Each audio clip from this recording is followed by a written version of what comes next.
What's going on, guys, and welcome back to another episode of the Cozy Cast. First, got to say thank you guys so much for all the support, the views, the subs. Means a lot. We're super excited to keep on getting episodes your way. There's a ton to break down on the best teams right now in Marvel Rivals, both for America and EMEA in the preseason. Please welcome our guest today. We have the one and only Vikki Kitty joining us for the Cozy Cast. Shibb as well. Good to have you back. We have a lot to cover with the preseason. If you guys missed our last episode, we gave our predictions, which classically aged like absolute milk across the board, mainly. Guys, Vikki, I'll give it to you first. What'd you think of just as a whole preseason week one?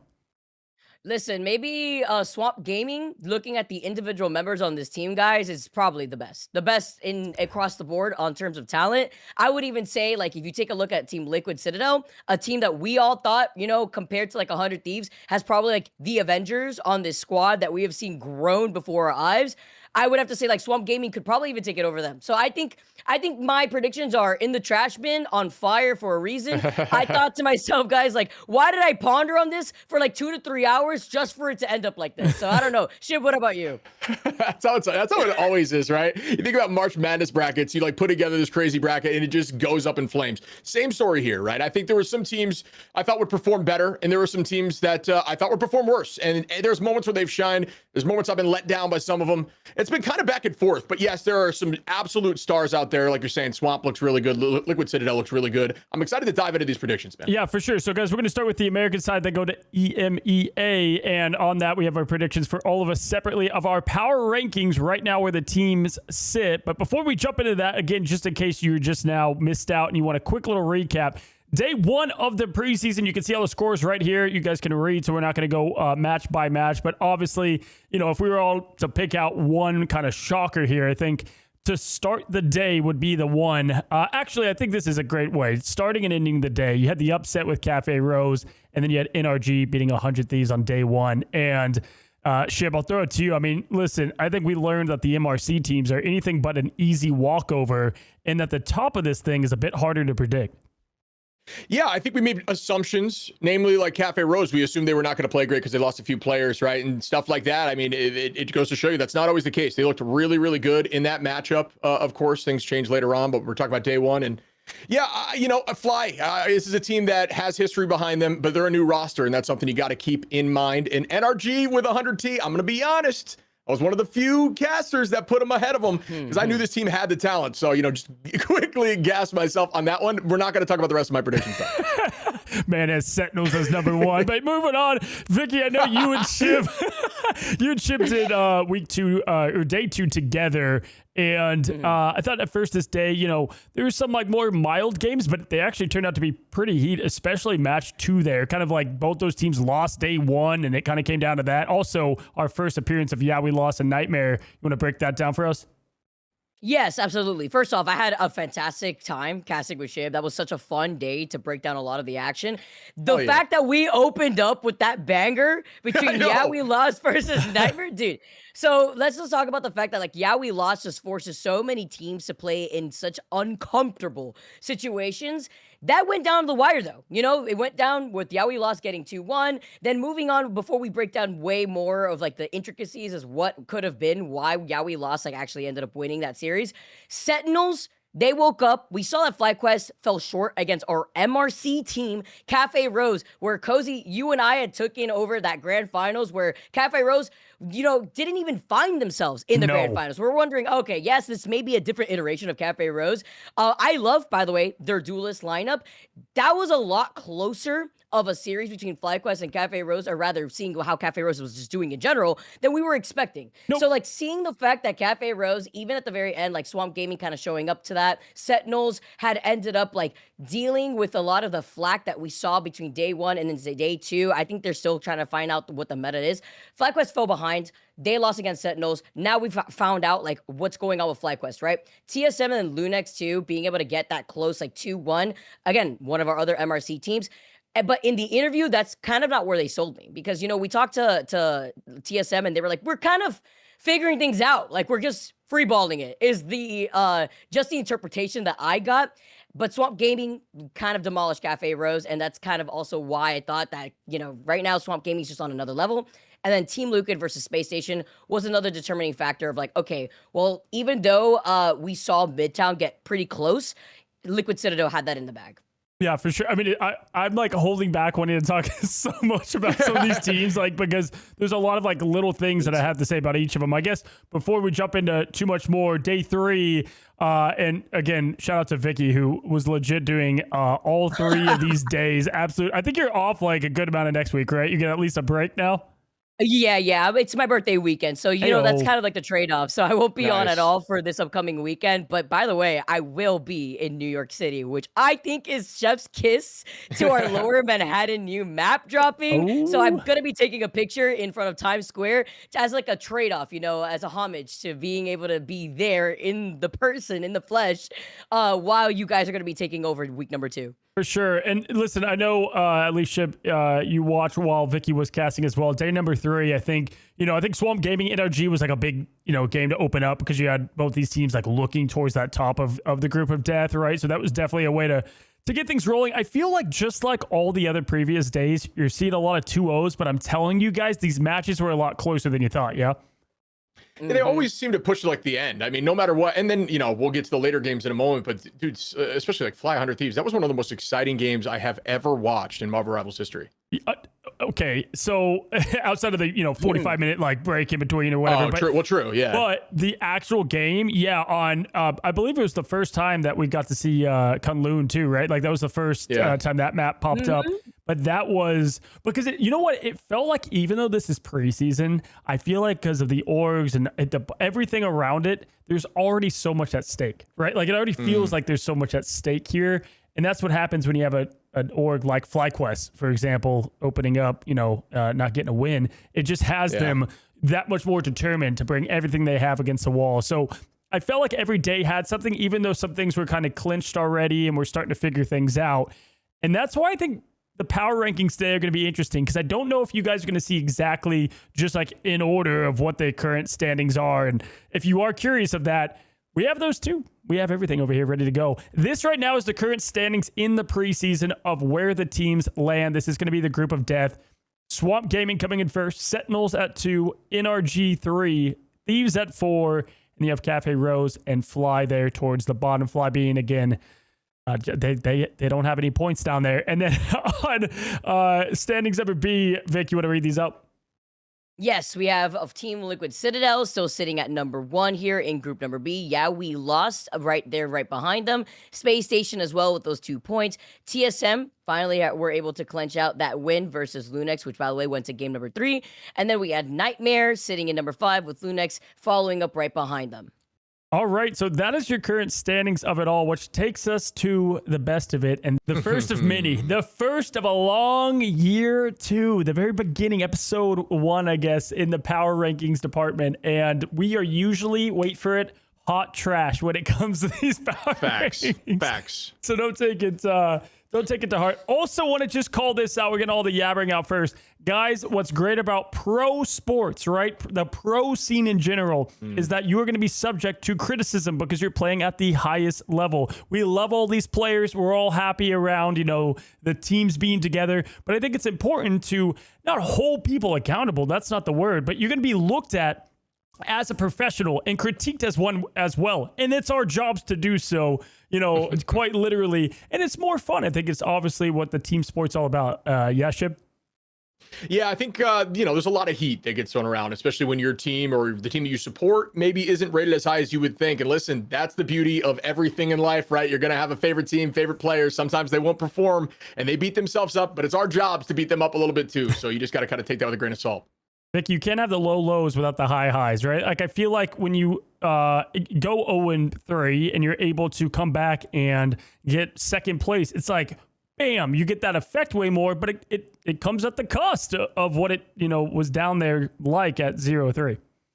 Yeah, imagine the comeback potential, right? That's a story. That's a story on its own. And I think you have to look at the individual players too, just like a lot of people do whenever they're in their own respective rank games. And I say respective with a bold highlight underneath, because when you see that something's not working, how are you going to fix it, right? You go over on the defensive side on Midtown and you're seeing that your Spider-Man is 6-5. Well, obviously you're not getting that impact. So I think it's really important to highlight what could be different to be able to get the results that you could expect these teams to obtain. Yeah, and most importantly, because, and I don't think people realize this is preseason, and I believe somewhere in there's a clause that you can have these the teams change come stage 1. There is going to be that moment of signings and re-signings.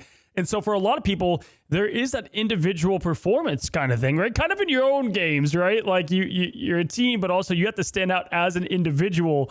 And so, you may not have someone go to Widow and throw themselves off the edge, go 0-22, but you still have to take, what comes with it. And you may not have a spot on your team anymore if you're not living up to the performance. And so I think looking at the rosters last week, Vikki, we didn't have you on here, but we looked at all of them and we said a lot of these teams, they're missing like one spot, or it felt like there's a hole in the ship here and there.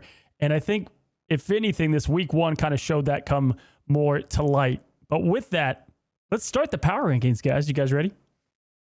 Ready. Okay. So, team by team, right? Team by team. We're going to pick a team and we're all going to say where we currently have them ranked at the moment. And do we want to start? I'm trying to think. Do we start spicy or do we start kind of more melancholy? Let's go ahead and start with kind of a brand name. All right. We're going to go with Sentinels. Sentinels is the first team we're going to rank across the board. I'm going to go ahead and throw it to Shibb first and then over to Vikki. And we're going to let Shibb go in and talk about where he had them on the preseason. I'm going to throw it up there on the graphic that you guys can all see how this is looking for Shibb right now. Listen, I told you I had a good call and I had some bad calls, right? I think Sentinels is finding their footing now, but I still think they're, when I'm looking at some of these teams in comparison, there are some serious struggles that they're going to have to deal with in order to keep moving up the list. So I put Sentinels on my 6 spot. I put them right pretty much dead center in the middle for now, just because what I'm seeing from some of these teams looks like it might be tough for them. I think they have awesome talent. They run some weird stuff and it looks good, but into just the raw meta comps, the best of the best are able to run it. I think they might struggle. Yeah, go ahead, Vic. Okay, so I wasn't expecting actually all the way down to 12. I thought we were doing this by groups. In groups, I thought it was more fun to go to all of them. Yeah. This makes it even harder. I think, because you also have to consider, right, the White Fox buffs going into the second week. And this team, I asked them in the interview, what can you do that isn't triple strat? Obviously, this is a conversation within the pro scene where everyone's like, oh, they're just triple strat one tricks, because obviously they have not flexed out of their comfortability. And I think that's going to hinder them a lot. But what doesn't hinder them are the White Fox changes. So that's going to be probably the new compositions that we're going to be seeing rolled out for week number 2 while I take my step back and you guys just pop off. I agree with Shibb where Sentinels is. I think Space Station may be better than Sentinels. I'm trying to see. This is tough, guys. Yeah. Would you consider Shibb just in the term of where Space Station is right now? Would you put them within that first half or that later half? Because I would say maybe in that back half too. Do you want me to say where I put them? No, don't spoil it yet. Okay. Okay, don't spoil it. Don't spoil it. I'll give you my take on it. I do. So a couple quick things about Sentinels. You're right about the triple comp. They run it well. So you're right. Next week, and also the step back there from the side of Elsa is an advantage for them, I would say, for Sentinels. So I think Sentinels will actually be better off, that's all I'll say, than SSG after the changes. But I'm always wrong, dude. So we'll find out. Vic, where do you have them at? What number?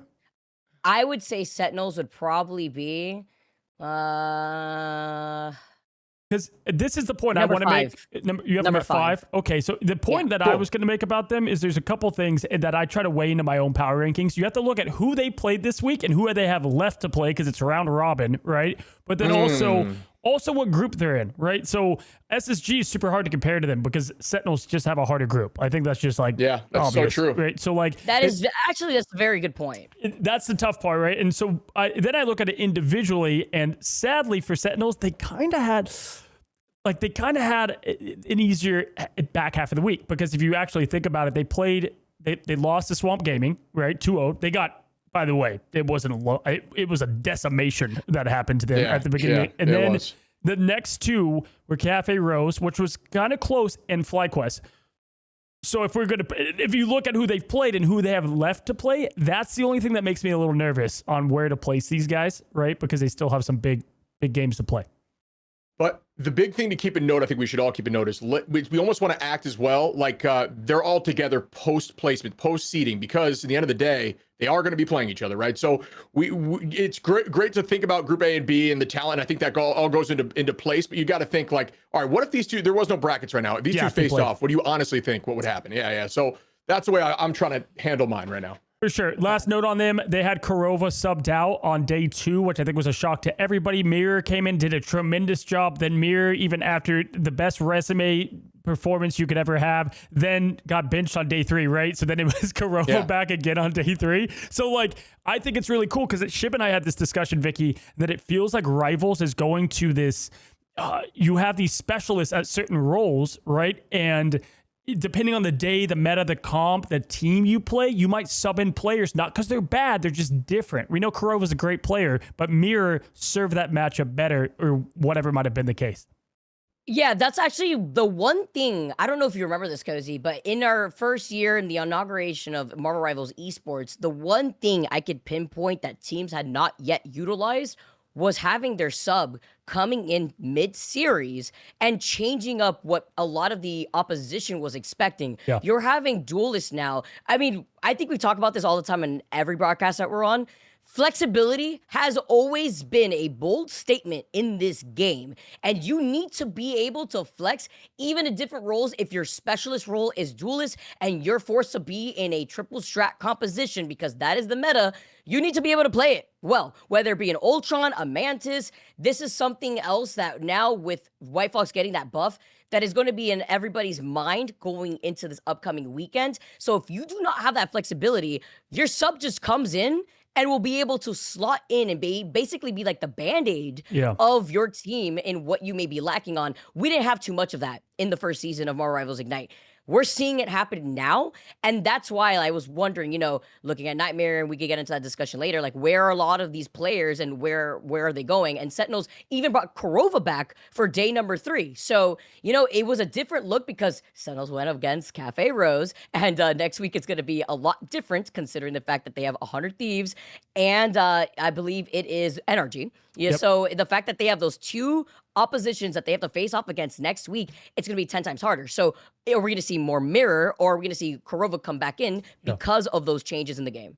Yeah, no, it's a great point. We only saw it very limited, like last year, Days. I just remember him because of how much of a sub he was. He would come in and kind of mix it up for Nemesis back in the time, and obviously has a full role now. But looking at it too, just to talk about them, and I said this to Shibb. It felt like day 1 and 2. It was like you go see like Linkin Park or like an old band, and they have their new album, and you're hearing all these new songs, and you're like, we don't care about these new songs. Play the classics. Like it was like the Sentinels were playing like Amazing. It was doing like Rogue, and I'm like, dude, let's get the Iron Man out. Let's get some of the more fun things that we've seen. And like the classic core 3 kind of came back and delivered. I thought Usher really came into form towards the end as well. Crimso on cap, not Angela, was a lot of, was solid. Dogman, I feel like held his own, held his place, at least like did great well. Anchor. Yep. And Flamme, I think Flamme was what we kind of thought they would be too. Yeah, I mean, I'm with you 100% across the board. Shout out again to Mirror. I like the sub in. I think it looked good. And then obviously, we all know how good Korova is. Came back and played the exact same role and same hero. So that's where I just want to see what's going on with that in the future and what that looks like. I know you touched on that, but yeah, across the board, I'm with you 100%. Everybody played good. Since we already compared him to him, let's go to just talk about Space Station Gaming. I think that's the best next kind of team to throw up there. Vikki, I'll give you this one first. Vikki, where do you want to put Space Station, and what are your thoughts on them? Okay, so I think Space Station should be sitting around maybe, I would say, six spot. Okay. All right. For me. I like it. I like it. Shibb? I put them right behind Sen. I put them at 7 for me. And we'll get into the specifics, I guess, when you want to go into specifics, but I got them at 7. Go ahead and start off. I have them at the 7 mark too, so I have them right. It's funny that we all have them the spot after Sin, at least, so there's that uniformity going on. So that is where we've got them now. Go ahead and talk about what you like about them, and obviously we know day 1 Nectar popped off. You saw day 2 and 3 follow. What did you see from them? Starting with me, okay. So Shibb. I think the reason why. Whoever. Okay, my bad. I didn't know. Whoever. I'll cut it. So you guys Go for it. I'll take it. So I put Space Station there because a team like TSM, who once again in the interview didn't sound as overly like on top of what their game plan is. That even though it ended in a 2-0, and we highlighted why, like even in these 2-0s, it looked very close. It was incredibly close on Central Park. TSM could have taken that to a game number 3. It ended in Central Park 3-2. And TSM has like been that big question mark. Okay, well, with them kind of having that flexibility that we know that they have and playing kind of unorthodox compositions, because we know those individual players have had a lot of fun with those different compositions, kind of like the we lost version of that team, except they don't force the tempo to be in their favor, has been another asterisk to me. It went the distance despite that 2-0. So the reason why I put them there is looking at how their performance was against a strong team like Team Liquid Citadel. It was also another close game for Midtown, but Team Liquid Citadel had a very dominating performance, not only in their week 1, but I think they're going to still hold their own going into week number 2, but also because they dropped that map versus Nightmare. So that's specifically, and as we get into it more, that's what I was getting the reason at, that's why I have them there. Shibb? Yeah, I mean, a lot of the same points. The first thing I was going to bring up was the drop on Nightmare. I think Nightmare as a team is struggling a bit right now. And, it's just what it is. It is what it is. I think them losing a map to Nightmare, them getting 2-0'd a few times is kind of, it's been, it's knocked them down on my list a bit. Again, you highlighted some of the talent. Nectar, like you mentioned, I think Nectar's in the conversation for one of the very best flex duelists in the entire game. So no matter what the meta is, Nectar's going to be performing. They are just really good at the game. Necry's looked good in the front, Month in the back, Vidal, Doom, Blur. Again, we go through the roster, a lot of big names, but not performing against the best teams in this list, and that's a problem. For sure. It was tough for me to measure the Nightmare game because I was like, Nightmare, if they lost that, they were going to go winless. So like, kind of how Fly went against, 100 Thieves. It's like, man, they brought their all in that matchup, right? Like maybe that was like the last hurrah for the team, and that's what got Space Station kind of off the balance. But they just came off the 2-0 from TLC before that. So I'm like, man, I thought SSG was going to come out probably a little bit stronger. I still think their neutral is really good, and I think as long as they can have kind of an anchored duelist pick in Nectar, and this team is relying, they've been doing some triple van, they're having Nectar be that solo duelist at times that I think can really benefit a team. Nightmare, has that envision in some ways, right? But I think Space Station is definitely has impressed me. They have, I had them in TSM as a toss-up last week, and clearly I think I like them a bit more than TSM right now. So going into our next team individually, let's go ahead and let's talk about a MRC team, because I feel like this is one that I'm excited to bring up. Cafe Rose, guys. Where do we have who? Because to talk to Vikki real quick, it wasn't even them against we lost in the grand finals, Vikki. That was Lunex Gaming that got swept. So Lunex Gaming 3-1 to Cafe Rose, and then they got super swept in the grand finals. So that told all of us that Cafe Rose was gonna be the most free T-ball home run. I mean, I thought FlyQuest and Cafe Rose was going to be like a super snoozer. And I swear to God, every single game Cafe Rose has played in has been entertaining. I swear this team's they've got some bite to them. I like them. Yeah, I think it goes down to, I believe, Redis, because we saw Cafe Rose. I'm thinking about Redis here. The way that they were able to have no binds come out with that flexibility. We saw the Adam Warlock, but then he could go down to something else, or rather it was Pro Builder, I believe, who was able to flex over to something else. Shanji was a highlight for me, though, because you talk about flexibility, the Namor pop-off that we saw from Cafe Rose, showcasing that, like, in a dive-heavy composition, that this team could still pop off. I think Cafe Rose, but, like, despite having to deal with, like, a very difficult group, has a lot to work on, but they have that flexibility that we keep trying to look out for. Dude, Shibb, they went from they went to the worst group they could. They lost Tree and Sticky, which from Age, I believe, right? And Tree was a insane Elsa. Elsa. Yeah. Sticky was a disgusting Spider-Man. And so it wasn't even that they just filled those players with 2 people from Extinction. It's which, shout out to those guys coming in, but it's like you're replacing an identity because like your team comp could not, when you rely on a Spidey, the whole team comp is different. Or when you play with one, I would say the way that the team plays is different, Shibb. So like, yeah, talk to me about Cafe Rose and what you saw. Yeah. First off, from you two, where do you got them? I'd put them in 11. Okay. I like it. You got them at the, okay, man. I like Cafe Rose, man. I'm gonna get some. I know, and I don't want to yuck your yum. I want us to be different, right? Okay. Wait. You got him at 10, Shibby, and you got him where, Vic? 11? 11. I got him at 11. I got them in 11. Okay. And like to be fair, I guess like if you were to look at the scoreboard, like I get it, right, on some of it, but I can explain why though when we go through the rest of the power rankings. Okay. Oh yeah, I can go my explanation now. I just wanted to see because we got to drop them in. Oh yeah. Let me... Go ahead, Chip. Go ahead. All right. So for me, all right, Cafe Rose. I think first off, and this is I'll take my medicine and I want them to perform more. And I'm not even saying that from a standpoint of like trying to be Switzerland with this team. They're so fun to watch. They have been incredibly fun to watch. They're an aggro style, and I think they do a great job with the Venom initiation comps. I think they will struggle if teams get onto that and start getting rid of the Venom initiation. I think that is going to be a problem for them. But I mean, who knows? I guess we'll see as the meta develops and when they go against these other teams. The next team they go against, actually, I think they're off day one of next week, and then they face Shock. I think they lose to Shock personally. So that's going to hurt them more. So that's the reason. We're talking about looking forward. I've got them drop down a bit, but yeah, I mean, you're pulling that up right now. It's beautiful. But I talk about day one, some cool things. They held flight, I believe, 0.1. This is off the top of my head. I think I'm right though. They held flight 0.1 on Araco. Yep. Again, I remember making that note. They had an Adam, I believe it was Pro Builder on Adam, who had some big reses. Might have been the only time we've seen Adam look really good in this tournament. So there's stuff like that I'm like, and I saw people in the chat, which cracked me up, saying Cafe Rose just serves their tea hot. You know what I mean? I was like, I like that. I like that, dude. I was like, they just have these really fun comps. They look fun out there. They do weird stuff and they look good doing it. But there's just a lot of talent. I'm just not sure they match up completely.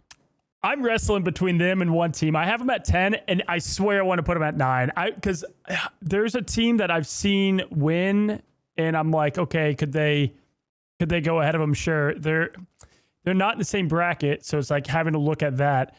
I'm wrestling. I might even change it. I have them at 10. I might bump it up to 9. I gotta put them at 9 because you might be right, bro. Put them at 9 if you think so. I'm gonna put them. Feels like you had them there. Yeah. I can see them. I can see them doing it. I'm gonna put a bold take. I'm gonna have it. And you know what's funny is the team I put below them is one that I was like a full on believer before I saw them play, and I need to see more. But yeah, Cafe Rose across the board. These are gonna be the when I say nameless players, like players that like they're playing with nothing to lose. When No Bites came on the interview, dude, that guy was just like grin to grin, just like we have nothing to lose. We're just having a good time out here. And even Swamp Gaming was like, "Sheesh, that was not an easy dubs." Like that, hands out to them. And so I do think obviously this conversation could change next week because, dude, Energy shocked 100 Thieves after a day off too. That's a brutal bracket. And they got the group of death and they're handling it very well. But yeah, I don't think they make ultimately the playoffs, which is 8 and above, right? So they're the best team to not make the playoffs is my thought. Moving on. Good call. Moving on. Let's go to a spicy one. Actually, yeah, this is a spicy one. Let's get it out of the way. Let's go to Swamp Gaming. We're going to go to Swamp Gaming. Okay, cool. Yeah. And Swamp Gaming, they are lossless, 6-0, 3-0. They are looking pretty solid. And last week we talked about this team. They're Nemesis with the new backline. Now they're Swamp Gaming. I think they've now moved on from that their Nemesis with the backline. Now they're just Swamp Gaming, right? Like they are who we know as that team. And they're a team that, in my opinion, showed a lot of maturity. They took, I feel like Nemesis back in the day, they always flexed well. Like they would always bring different comps and stuff, but they can beat you in so many more ways than one. And I think that's what's so dangerous about not only them, but like the top teams out there. They looked tremendous against Sentinels destroyed them. Fly, same result. And then, not Fly, Cafe Rose, it was closer. And then NRG, which I think was the true shock for most of us. Like, wow, okay, Thieves struggled with NRG, and then we saw the verdict. Where do you guys have Swamp? Because I think we're all pretty similar. Yeah, probably. Shibb, you want to go first? You want me to? Go ahead, Shibb. Yeah, okay. I put Swamp at 2. I put Swamp at 2. Okay. Swamp Gaming at number 2 for Shibb. What about you, Vic? So this is the hardest part because I think it comes down to experience, and you guys are probably going to be shocked. I'm going to put Swamp as number 1. That's not a shock to me. That's a good placement. Okay. And there's a lot to why I say that, because I think experience in this environment matters a lot, even though it's kind of like the invisible boundary to how a lot of people may be looking into MRI. But I put them in number 1 because, you know, like even when I compare it to Liquid Citadel specifically, if we get into that topic, I feel like Liquid Citadel just have so much experience, including from their coach Gator, that puts a question mark over Swamp Gaming. But I would put them in number 1. Yeah, I think what we could do here is we can all put our ones now too, because unless Shibb, you shock me and you the same, Vic. I don't think I'll shock you. Yeah, I think we're all going 2 and 1, right? Can we all? Is this all the same? So you're Team Liquid, yeah. Okay. Yes, sir. So this is a great time to talk about the top of the bracket, which I guess if I was doing this in a better way, I would hook you guys till the end to talk about 1 and 2. But this is, I think, a better time to talk about them. So yeah, Swamp Gaming and TLC, I think, are the 2 favorites coming out. I'll give it to Swamp first. Like I said, I feel like they could beat you in a lot of ways. Looking at who they beat and how they play them, they did, obviously very well. I think it's going to be extremely tough. Even if Liquid goes, undefeated and Swamp drops a set, it's still going to be tough to say because of the grouping, obviously, and the talent level. If they played today for the grand finals of all of it, my gut tells me I would put my money behind Liquid, probably like that. And it is. I don't know about you guys. Well, I guess Shibb and as well as you, Vikki. It's razor thin for me between these 2 teams. It's not like a 1 and a 2. It's almost like a 1A, 1B is almost how they feel. Swamp has done nothing to prove me otherwise. And Vikki, I think it's actually a very smart take to have them at 1. Their coaching's great. Their backline's great. I think I just give a little bit more experience as a roster and the dream team, as we keep calling them, to Liquid. I think the fight is going to be the fight of the strats, right? Like, how is an amazing strat line from Swamp Gaming going to compare that to Liquid Citadel's Cooper and Nero? I think it's going to really be that, because we know the duelists from both teams. And by the way, like, both these teams have subs that they could slot in for the duelist role. So that's also something else when it comes to like a highlight of like flexibility. But I think the strat line is going to be a very important thing, at least for me, when it comes to looking at both of these teams. Shibb? Yeah, I mean, I could talk about both these teams forever. First thing to highlight, I guess, we're talking about Swamp, right?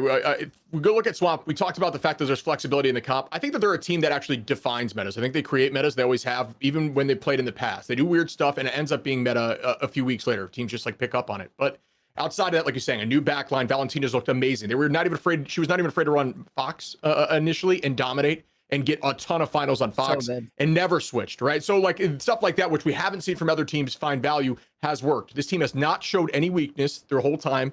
It looked really good, but I do think just as a whole, Team Liquid Citadel, just from what I've seen over my entire year, has the most talent on their team, right? So I cannot yet take them off the first place slot, but I have seen a little bit of weakness day 1, but I think I'm willing to, in my head, say that was just day 1, first day nerves. You know what? Yeah, I think this is the best way to say it for me. I feel like probably Swamp Gaming played a much better week 1 than Liquid as a whole. I think that that's a no-brainer. If you would have asked me who played the best week, it was Swamp Gaming, bar none. Whose stocks rose the most? Swamp Gaming, bar none. Liquid was already had the expectation to be good. Liquid, though, to your point, you have not knocked them off my power rankings because of that. Like, sometimes you'll see that in sports, like a team will lose and they'll go up in a ranking. You're like, how is that possible? It's just like looking around at the results, to the other side. I feel like Swamp did everything that I want. You have a sub in. They did that. Scatter came in for a match when they needed that. Daze has evolved as a player. He was a Wolverine. I don't want to say Wolverine one trick, but he was a Wolverine player for a while. And now he can play more than that. For the love of God, is it Crazy Man or Kraz Man? I think it's Crazy. Kraz. I heard it's Kraz. Kraz. I swear.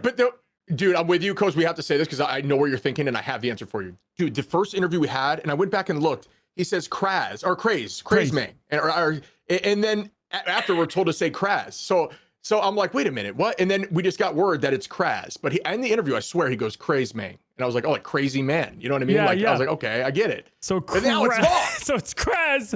Moving forward, it is Kraz Man.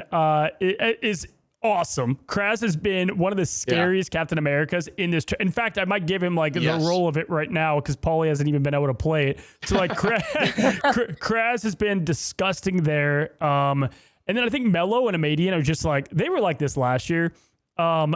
Just like some of the most fun 1A, 1Bs to watch. Like they're almost the closest in comparison to skill level, which is kind of weird. But Daze is in for Amadian. Amadian's been swapping in for him, I think, right? I got to double check day 3, but I think it's Daze a few times. One. Yeah. They just swap all the time. Daze is one. Daze is one. It's hard to, you know what? Because Amadian was the Star-Lord, right? Or was that Mello? No, I thought it was Amadian. No, it wasn't Amadian. Yeah, Amadian came in for the Star-Lord day 2, I believe. But the first day was Daze. So they swapped him to rotate for practice. And I think day 3 they went back to Daze, but I have to double check.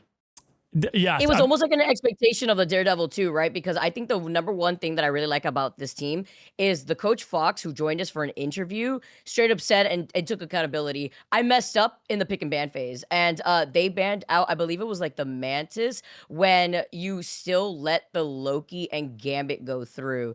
And he straight up said, okay, that was on me. I wasn't expecting them to even have a Gambit, you know? And it's like you pick your poison in the pick and ban phase. So I think that's something else. Like, even though we saw those signs of weakness from Swamp Gaming versus Cafe Rose, once again, big highlight, MRC team, who really surprised a lot of us, even with a different iteration of this roster.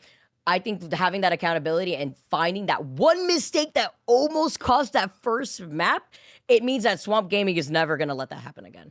I like their coach. The coach reminds me of Sala. You know Sala from Citadel Gaming last year? Like a personality. This guy, I like on Twitter's popping off. Like I like personality when it comes to, and I like coaches that like aren't afraid to speak on like kind of what they're thinking. Like when he went in there and talked about the Elsa and Gambit thing, like he was saying like, this is when we ban Elsa, this is when we ban Gambit. We don't want Liquid, you know, we don't want Cooper to have Gambit.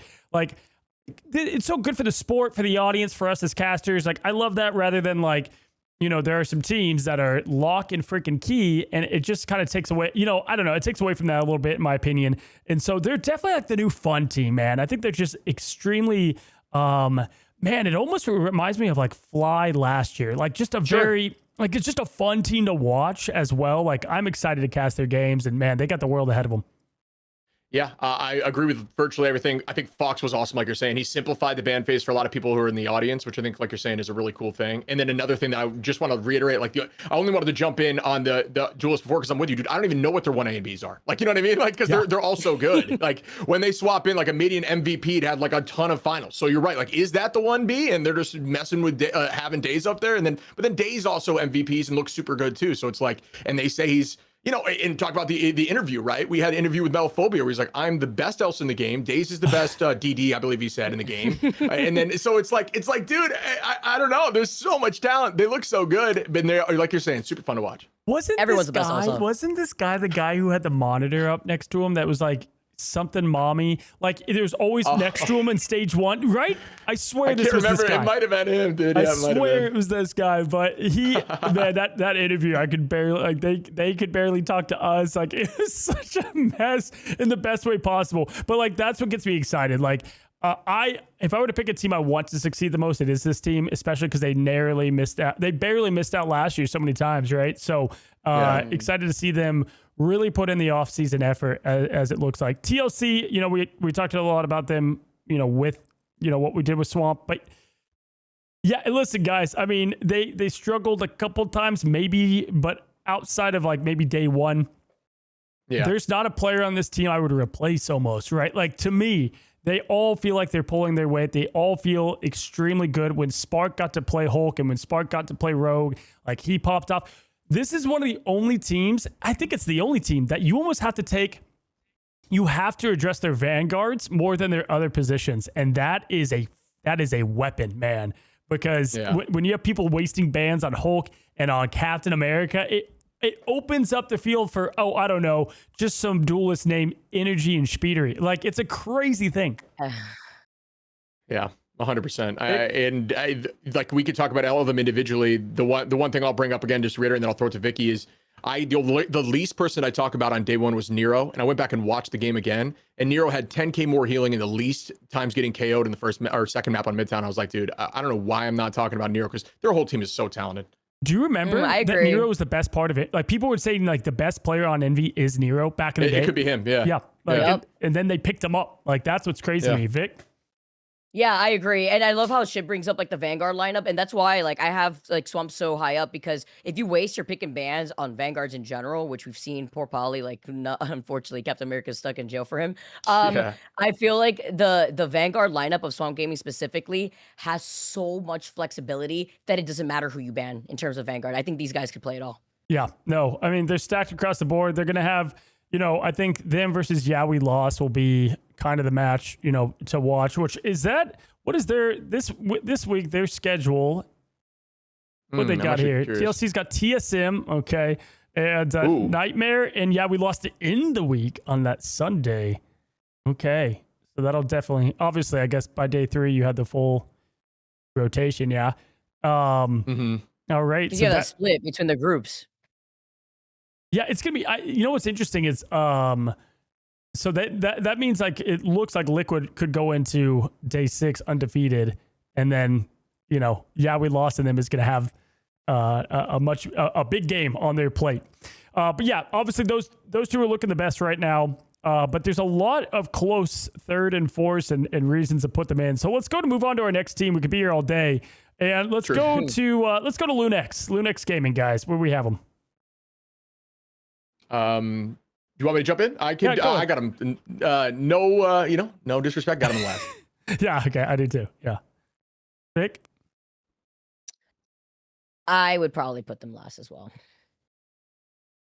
Okay. All right. And what's crazy is I love this team. Like, I do. I really love this team. I think Tones and I think Iffy, and like they also play with a lot of heart, and they've also not like lost. You know what stinks? I feel like they've lost their games where they're playing better sometimes for like a good maybe 60%. And then it's like at the end of these games, I watched so many of the times they just choked. Like, they just would lose at the very end on a last, you know, play or whatever it was. And, you know, they've got a lot of talent. They do have stuff to figure out. But I do think even though they're last, they're a team like you don't necessarily want to go up against either. Yeah, I think, like you said, there is a ton of talent. We say that pretty often, but you know, at this level of play, like this is tier 1. There is a ton of talent on virtually every team, right? So, yeah, like you're saying, Iffy, Silent Blaze on a controller in the back line. He's playing a lot like a rocket and stuff, which I think is a bit of a limitation. Did you guys just hear that thunder? Sorry for that. Oh, timing. that's on you guys? I was like, what just happened? That's insane. Sorry, the loudest. Is that foreshadowing? Lunex is not happy with my placement by any means. But yeah, they look really good. I think Tico on Namor, there's a lot of shining moments, and they got a map on TLC. So like having them in last hurts me. I just think for what I saw for the 2 days after, I have to keep them there.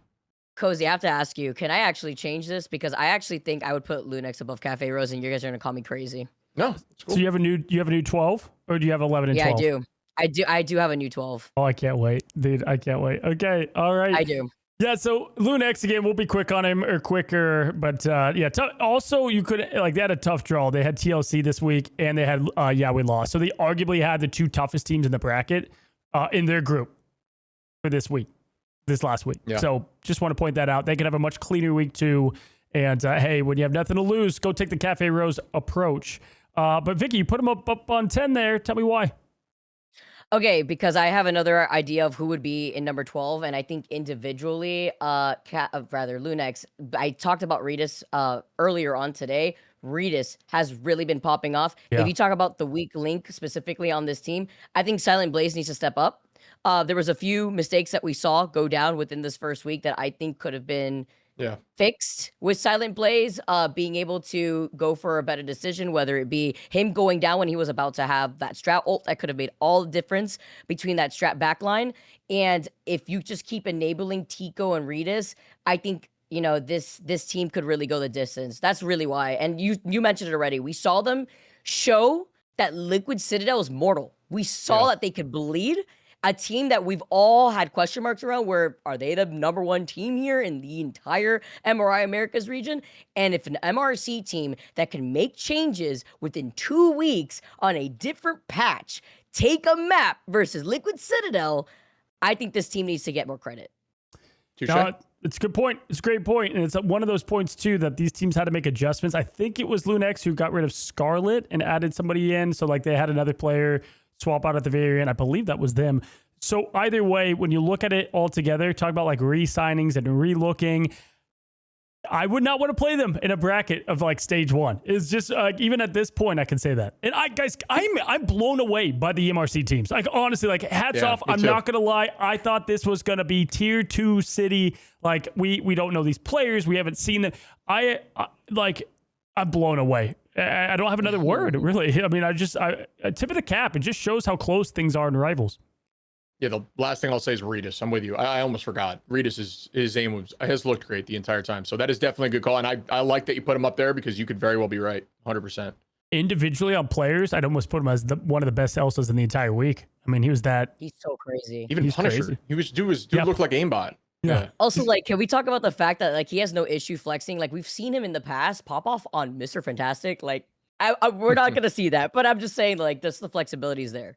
I like it. And it makes me sad to put them at 12 for sure, because someone's got to be down there, and I want to put one team individually, but I'll let them cook behind it. All right, next up, let's move on. You know what? Should we get things spice it up a little bit? Let's go to Nightmare. We're gonna go to Nightmare in TMR. Now, Nightmare was a team I had in my 4th spot, barely making it. My predictions. I think Shibb, you had them in your 4th. Vikki, where did you have Nightmare last week? Ooh. I had them really high. Vic had, actually, I can just tell you right now, Vic, if anyone would like to know, had Nightmare at 3. Okay. So, where to start, ladies and gentlemen? Shibb, I'm going to give it to you. Nightmare. So, you know, we lost. I think for me, because it was such a tight map, so maybe I'm a little biased, and I was there watching it. It was so fun, and they looked like they were comparable to we lost, which I think is in the conversation for one of the best dive teams in the entirety of Ignite. So I was starting to believe that might be the case. They struggled heavy on map 3, obviously. Didn't look so hot. But since that day, I haven't seen, I mean, they're getting a map every time, right? So that's something to note. So, you know, for me, it pushes them up my list a bit. But it seems like on either map 3 or one of the maps, they just look really not great. There's like something going on, whether it's the ban phase initiation or the team comp that they're trying to run. There's always one time that they struggle immensely. And outside of that, they look really good. You just can't have that map every week. You can't have that exact problem every week. So looking forward to seeing if that changes coming up here for week 2, day 1. For sure. Vic? The issue with me and Nightmare is that this is a domination map. Like, this is a domination team. Shibb was saying it. They always take that one map. It's been like, domination every single time so far. And this team could force out an Ultron composition on domination and find success. We have a best of 3. And you got to find that success on the remaining map to be able to actually close out the series. I also think, like, if you put a little highlight, they have subs that they could slot in if they don't find that success after domination. And they haven't used it. So it really, for me, I'm going to be a hard critic. Where is Smash? Where has Smash been? We know that Smash can slot so well with this current meta, and I don't know where he's at. So I think the big thing that would really solidify, like, at least my positioning with Nightmare would be how their next series goes for day number 1 in week 2 when it's against Lunix. Yeah, no, I think that's fair. I think, yeah, obviously, like, when you get reverse swept, like, it kind of, like, messes with the mental a little bit. Yeah, and, like, having the week start off in there, to me, it feels, you know what, before we put where we have them, I think this is the question I want to ask you guys. If we were, like, live, I would say the same thing. If Nightmare went against 100 Thieves right now, I know this is an interesting question, would they take a map? Like, FlyQuest did. FlyQuest did. This is my, obviously, see where I'm coming across here. So, by a map, do you mean a domination map? Because my problem with them was always, I'm talking like, and that's tricky when you say game and map, right? Like, and that's what I think we all still kind of struggle with. I don't know, maybe I just struggle with that, but I think I'm talking they always full, like, FlyQuest made it 1-2, okay. Almost won. against 100 Thieves. You put Nightmare in that same scenario. What do you got?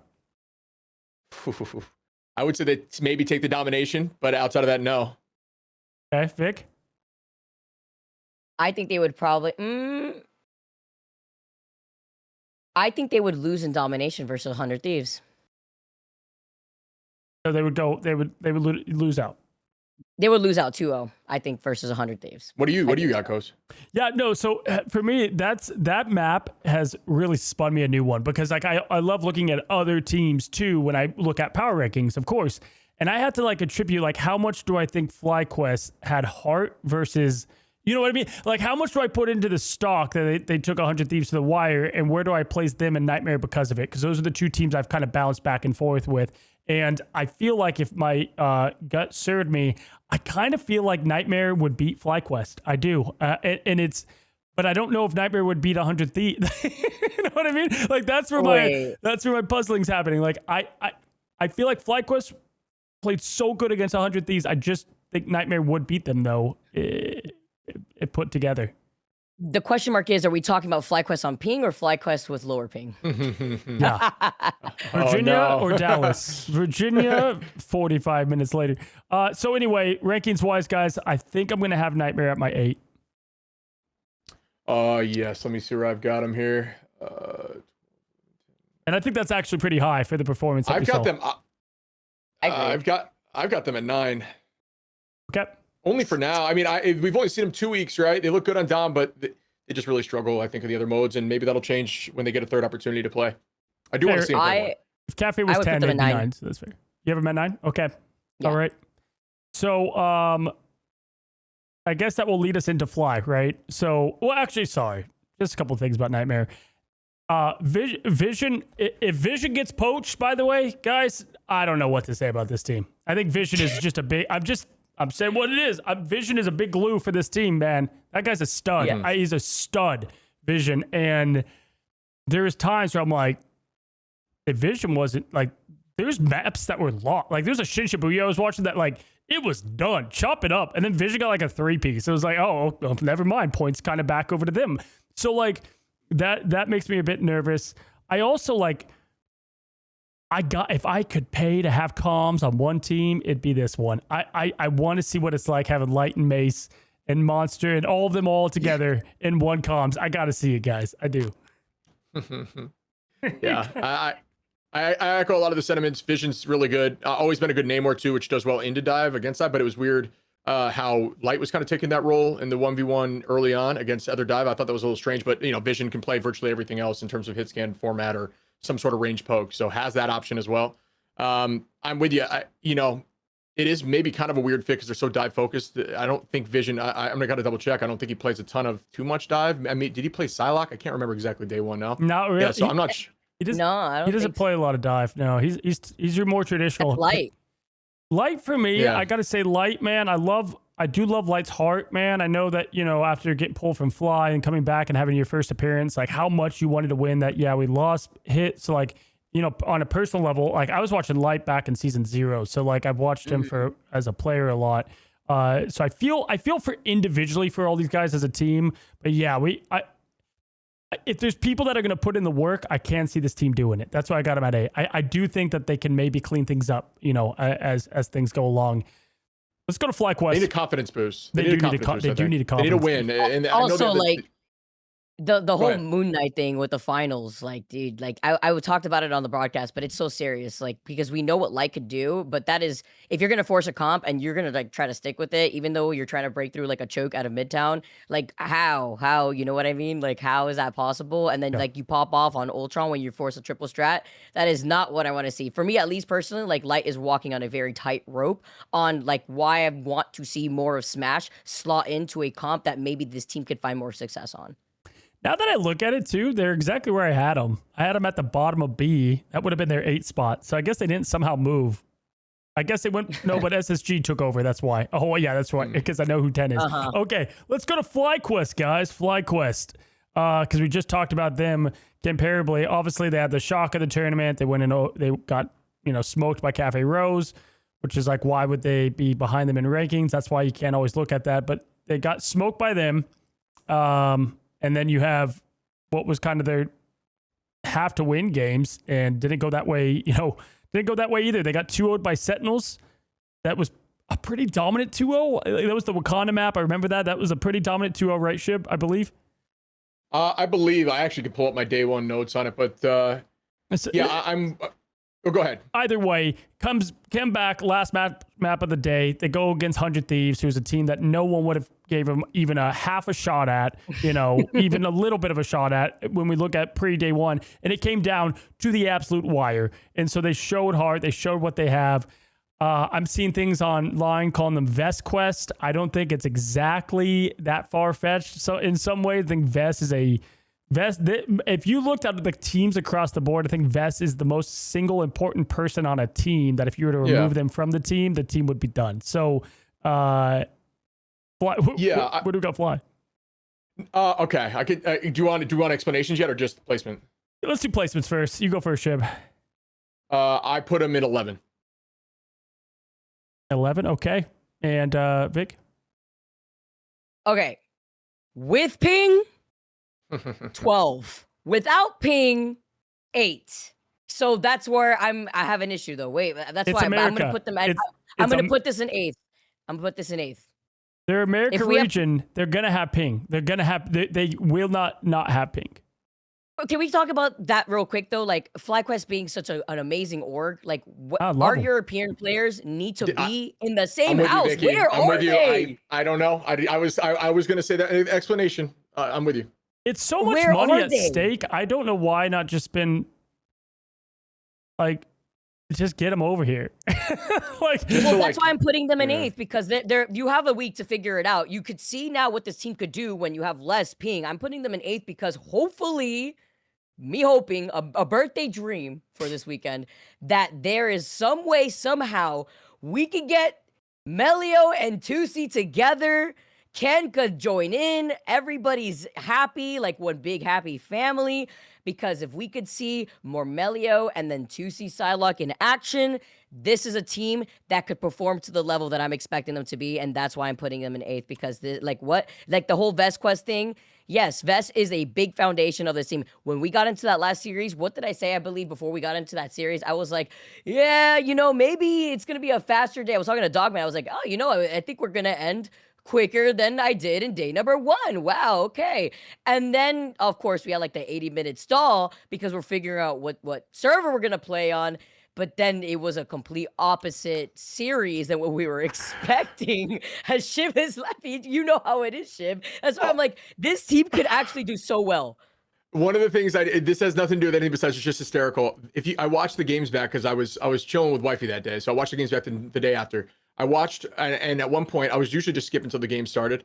And at one point, I was letting it play through, and Dogman makes a joke about how they're going to battle back and forth, and it's going to be the longest series. It's going to go 8-7 as a series. And he's like, and we're going to go to bed at 2 a.m. And then the ping stuff happens, and I'm like, this is insane. I don't think anyone caught that he just made a joke about this is going to be a super long matchup after you saying it was going to be short, and it ended up happening. And I was like, what is happening? It was just nutty. Listen, FlyQuest to me is a team full of pros, man. They got some pros on this team, but it's the fact of putting it all together. It's just not working. It's like, man, individually, if this was a game based on individual performance, I was like, man, I like a lot of these guys. Like, okay, sign me up. And then it feels like, and I kept describing it as like a Doom match, man. It just felt like they were all like team deathmatching it out there. And like Kin would get something big and then they would go down and Melio. It doesn't help them that it's a dive meta, and it doesn't help them that Melio's playing Daredevil with 2,000 ping. Like, it's just, they don't have a lot going for them. I have them at 10, and it's a confident 10. Obviously, I have Cafe above them. They beat them, and they looked not just a little bit, but beat the brakes off them. With good ping, I have them in the 8 spot. That's probably where I would put them at most. Why did Ken swap off of Gambit, man? Why did he swap off of Gambit? Like that, like, dude, again, why is Ken getting 3 KOs as Jeff and they lose the point? Like, there's things that I'm like, how is this possible? Like, there's times that they just kept and Vess is, if I was doing player rankings today, I'd still have him as like a top 10 player, man. This guy's so He's so crazy. His rogue is like, dude, he was single-handedly the Heart of Darkness or whatever the hell that map name is. Dude, he was like, it was like all 100 Thieves versus Vess on that map, dude. It was wild. Vess was getting like 4 pieces per fight. That guy's nuts, man. I love him. And then Ken swapped off of Gambit too. Why? Imagine that. I think that was like without the Gambit. Like, what? Yeah. I know. It's such an enabling too. There's a couple things I do want to address too, like as a whole for this season. I think we will see, and this is just me trying to spitball and go ahead of it. I think controller vanguards are going to suffer this season because dive is so strong. I think controller vanguards do a great job with poke because they kind of suit the aim assist a little better, the slow pacing, like Strange, Magneto. But you know, I could see the argument for Angela being okay on controller still, because you still kind of play slow and play more focused with pulls. But the movement, the speed, the rotations, all that stuff is so much better on MKB. And that's why I think we are seeing a lot of these secondary vanguards that have always been a controller player kind of struggle. There are some that make it work, but something that I think we will see a trend on. All right, next up, guys, let's get to it. NRG, where do we got him? NRG Shibb, this is the team that Shibb believed in a ton. I had him at 4, I believe, on mine. And obviously, you know, Sentinels shake a lot of things up for all of us here. But NRG, let's start with Vic on this one. I'll put them in 4th. Yep. Respectable position. Not bad. I think coming out of the weekend, they'd be pretty happy to have that placement. Shibb. Actually, Shibb, you got him at 3? I feel like you got him at 3. I got him at 3. What a guess. What a guess. I had a guess. I have him at 4 as well. And I think that's a compliment. If you look at the teams that are left in place, I think this is a compliment. I think that I think it's a compliment mainly because how the game shook out. I think how they played against 100 Thieves was very impressive. And then I think equally them getting, you know, having a tough time against Swamp Gaming, but how much can you measure there? Because we have Swamp at 1 and 2. So, you know, looking at the talent across the board there. This is a team that they're almost like, how do I put this? They will be an upset team. Like they're going to be the upset team, I think, in a lot of brackets and in a lot of ways. I think they're very hard to game plan for. I think they're aware of a lot of situations. They just remind me a lot of Dark Zero last year, and it's kind of because Velocity's there. But like Dark Zero got the last seed to get into, you know, Ignite Grand Finals, you know, last year. So that's who they remind me of. And Dark Zero I would never count out. But putting them against we lost, you know, or above them was not the easiest thing for me. You know, I think we lost is very good. And so I was like weighing how those two played their games and played their matches. NRG's got a little bit of a tough schedule, I think, coming up, or somewhat. But yeah, 4 that's where I've got them. Shibb, why did you put them at 3? I put them at 3 because my 4th place team, they beat. And I do think, although it was tight, that's kind of how I decide things, especially in high stakes situations. And as we get to land, pressure is super important. And if you can beat a team day one pressure that I think is right next to you, that's where I flop them. So it's that simple for me, because I think the team that I put them next to is in the conversation for me, saying they could absolutely be there too. So those 2 teams that, you know, I don't want to expose yet are, I do think, the closest I have in my bracket, where I wish I could put them together in one line. But yeah, I think that NRG is a very young team. They're very, which I think is a good thing. They have young duelists. I think the duelists are really good.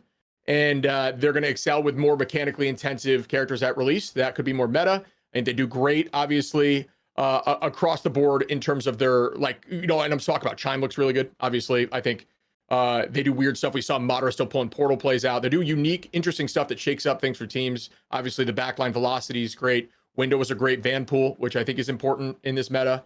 They just have every little piece that I think works well. And they are young. And I think the more time together, the better they're going to be. That's my whole list. Yeah, I have a lot I want to say, and it compares into another team, so I can't yet. But yeah, it is because I do go against some of what I go against some of the stuff I just said, going towards the lower part with Cafe Rose. Like, they should be my 3 for a lot of reasons, but I think Power Rankings is more than just the scoreboard, and it's who I trust going forward all the way. And when we're looking at 3 and 4, I damn near say it's the same as 1 and 2. It's like they're so close. 1A, 1B. It's like 2A, 2B, a little bit of how I look at it. But, you know, you see a number, you're going to have it associated. Vikki, quick on NRG, what do you got? Yeah, so you're going to hate me, though, because I'm going to want to shift some of these things around now that I'm looking at everything on paper, because tell me how I forget that, like, we lost is so insane. But before I go into that, NRG, I put it there for a very similar reason as to what Shibb said, because I actually don't think I had NRG originally very high in my rankings. I think I had them in 4th, I believe, within their respective group. They really came and performed against 100 Thieves. Again, it was kind of one of those things where it's like you made 100 Thieves look mortal, and they just dominated. Like, they dominated here again until they got against Swamp Gaming. But that second map really showcase, I think, the individual properties of this team. And then you take a look at next week's schedule, which matters a lot to me personally. That first series, it comes down to, all right, how long are the casters going to be hanging around with to see what ping, what server we're going to be playing on? Because I actually think that could be a series that could go the distance between FlyQuest and NRG. I think NRG is going to be Cafe Rose. And I think the NRG and Sentinels series, I think NRG is going to beat Sentinels too. And I think that's also going to be another series that goes a distance. So that's why I have them there. And then I'll tell you, Cozy, like once we get into the next topic, why I'm going to shift some of these power rankings. Oh man, I had a feeling when you put Fly at 8, not 12, I just knew. I was like, I know who's gonna be in that last place spot. She's gonna shift, but I know I'm gonna change everything around. All right, shall we? Let's go to TSM. Let's go to TSM. And but yeah, Chime, by the way, was amazing. We should highlight him more. TSM, yes. Okay, so this was the team, man. I stuck my neck out there. I saw the group that they were in. I'm like, these guys got experience. There's no way they let me down. And then they get 2-0'd, and it wasn't a 2-0. It was like a spit down. It was Thanos going against Thor and Loki in the beginning of that Infinity War, like just beating the hell out of them. You got the Gulk on that team, but then Thanos is fist. He takes like the Power Stone out and like fist fights Hulk. Like that's when you're like, oh my god, like the disrespect. Yeah. Donks him. Yeah, so TSM for me is my 11, and that's crazy. That's crazy, right? I feel bad for putting them down there, but I have to see. I'm the guy that had them at 6. If you were to look at these last week, I think they would have been at 6. 'Cause I had them at 3 in my predictions. Yeah, I mean, I had them here when I made this list, and I sat on this list for a little bit, and there's something I didn't account for, and that's their next 3 matchups, and that's gonna kind of mess my brain up. But I'm gonna stick to my guns right now. I've got them at 8. Yeah, you're guessing where I was with them. I loved what they figured out, and I don't think they ran that in scrims, and I think now they will. They are good at the triple comp and the triple Vanguard comp, and I think that has a place in the meta right now. I think they run Brawl well into the dive stuff, and they're facing dive teams, maybe not TLC off the rip. I think that's going to be a problem for them. They're facing TLC next week, day 1, and that's I'm like, ooh, okay, yikes. But then they go right back to, yeah, we lost. They go right back to, yeah, we lost, and Nightmare, and I think if they can run that Brawl, sit on point, be beef, do not go down together, and hold on comp and do it as successfully as they did what I saw last week, then they are very much a team that could be 8. The problem is I want to see them do it again, and I think I liked them running that Star-Lord solo duelists and looking really good doing it. That's, with BTS. I think, they have potential. Just got to see them do it again. For me, it was just their whole schedule coming up. Yeah, I think BTS, I think duelist is the only position I don't feel like they have a hole in. If I'm being honest, like right now, at least, just trying to clean it up, like Cal, and I wanted to see how Cal played with this team, and I wasn't blown away. And I respect the dude a lot as a person, but I just wasn't blown away there. Gale, I appreciate when the Hulk comes out. Gale is a great duelist though. The guy's got some of the best mechanical aim, and that's where I think he shines. But to your point, they do. Yeah, okay, you got the Vanguard thing going on. This is by far my biggest drop of a team. They dropped 5 spots for me, and I want to see more from them. So prove me wrong, guys. Let's see what you got, going up this next week. Vikki, what do you got them? I got them in last. That was quick drop. I got them in last right now and I'll explain why. Until I saw that Gulk, I thought this team had no chance of coming back. I saw that Gulk and I was like, oh, he is him, actually. He is actually whole. It was clean. It was clean. That was insane. It was our series, right, Shibb? We saw them, it was versus Lunex, and that made such a difference where I just feel like if they could keep leaning into what is meta right now, this team would find that success. Until then, though, I'm going to have to keep them in last right now. I even had more faith, right? I think, I don't know if I put them in last necessarily, but I think this team needs to clean up. Yeah, I had them actually above Lunex. I had Lunex last originally too. So kind of equaling to what the results were for this first week. I have them currently in last just because that interview didn't sell me. That I know it's just an interview, but the interview didn't tell me. Like, he literally said they had no game plan. Like, I was like, okay, so you look ahead, you're versus Team Liquid Citadel, and yeah, we lost. Nightmare is going to be a close one, but I actually think Nightmare could beat them. So that's why I'm going to put them in last right now. For me, it's the same team as last year, too. It's Gale bails them out of trouble. Like, that's literally what happened last year. It's like Gale would go and get like an ace on Hawkeye, and they'd be like, wait, Solaris, they're in this thing. It's like, nothing changed. I thought you get signed to a new org. You got them all together now. It's like, what have we done in the offseason? The same damn thing. That's what it felt like. Yeah, I think a good way, the reason I'm moving them up, and I could be wrong, right? But that's the beauty of doing this, and it's fun to do this, is when you are a team that wants to succeed in anything, and I even think of like sometimes like Pokemon, like you think about like the best teams that win worlds are teams that just build straight counters to the best comps in the game. Yeah. They struggle with dive, but if they can figure out a weird triple brawl, always be able to survive dive comp that counters the best comps in this game, then there's a chance for them to be good. And that's what I'm hoping for this team. But we'll find out. I could be very wrong. It's how Na'Vi won midseason. I would say that's how Na'Vi showed up to midseason with a comp that was like, hold on now. Like, we had to adjust to that. And that's how they ended up winning. And they're a good team, too. Let's be honest. But if you looked at their record, like going into that, it was shocking. But yeah, TSM, love you guys. Let's get a better week next week. And we'll see where you guys land up. But yeah, it was good seeing them team all together. Yeah, we lost. Where do we've got? Yeah, we lost. This is where I'm going to mess up everything for you because I love it. Gotta make your job harder. What are you swapping? You know what? I need you to stay on your guns here a little bit. I can't. So, because if I were to tell you now, like my whole power rankings after digging into this, it's going to change up at least this first half, especially. Okay. I would put we lost. I put we lost in 4th. Shift NRG down to 5th.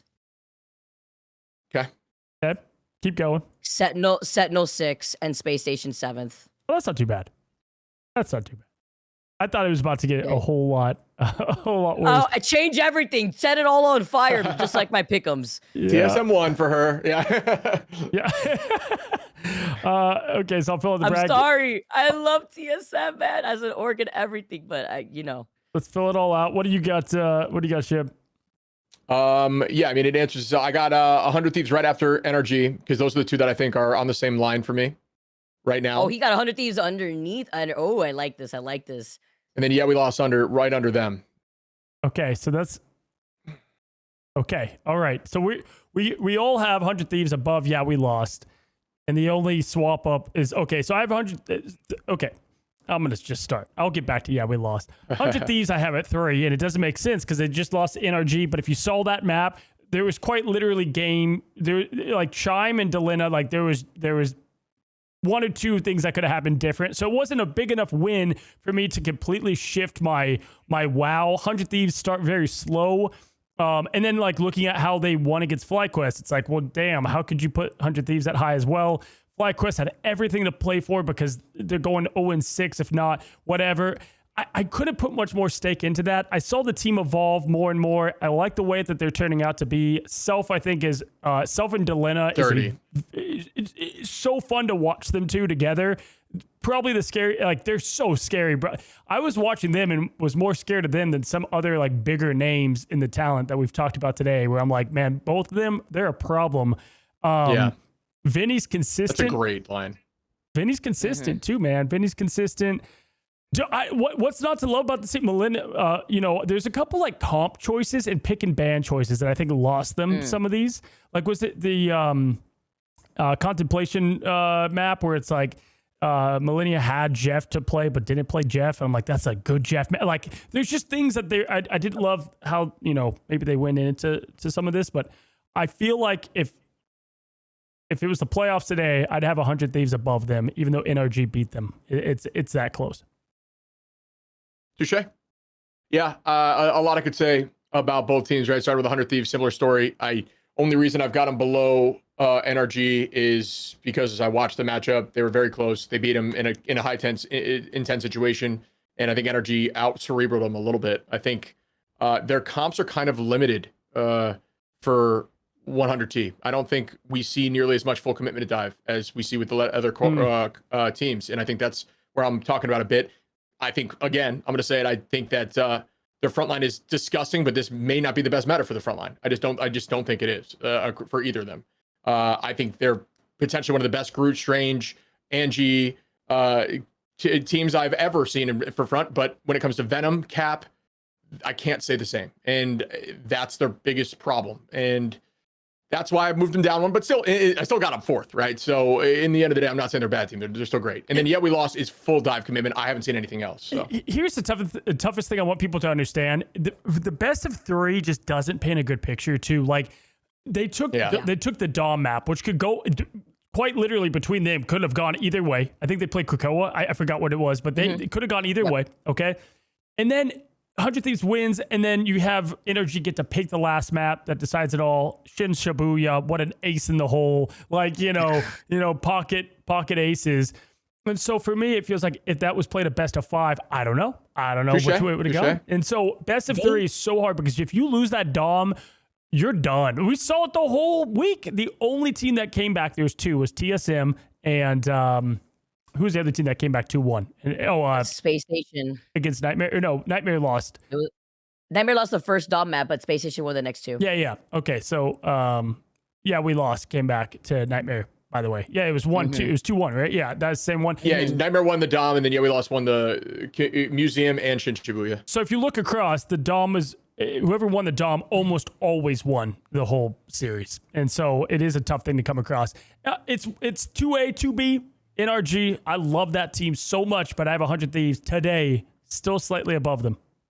Vic?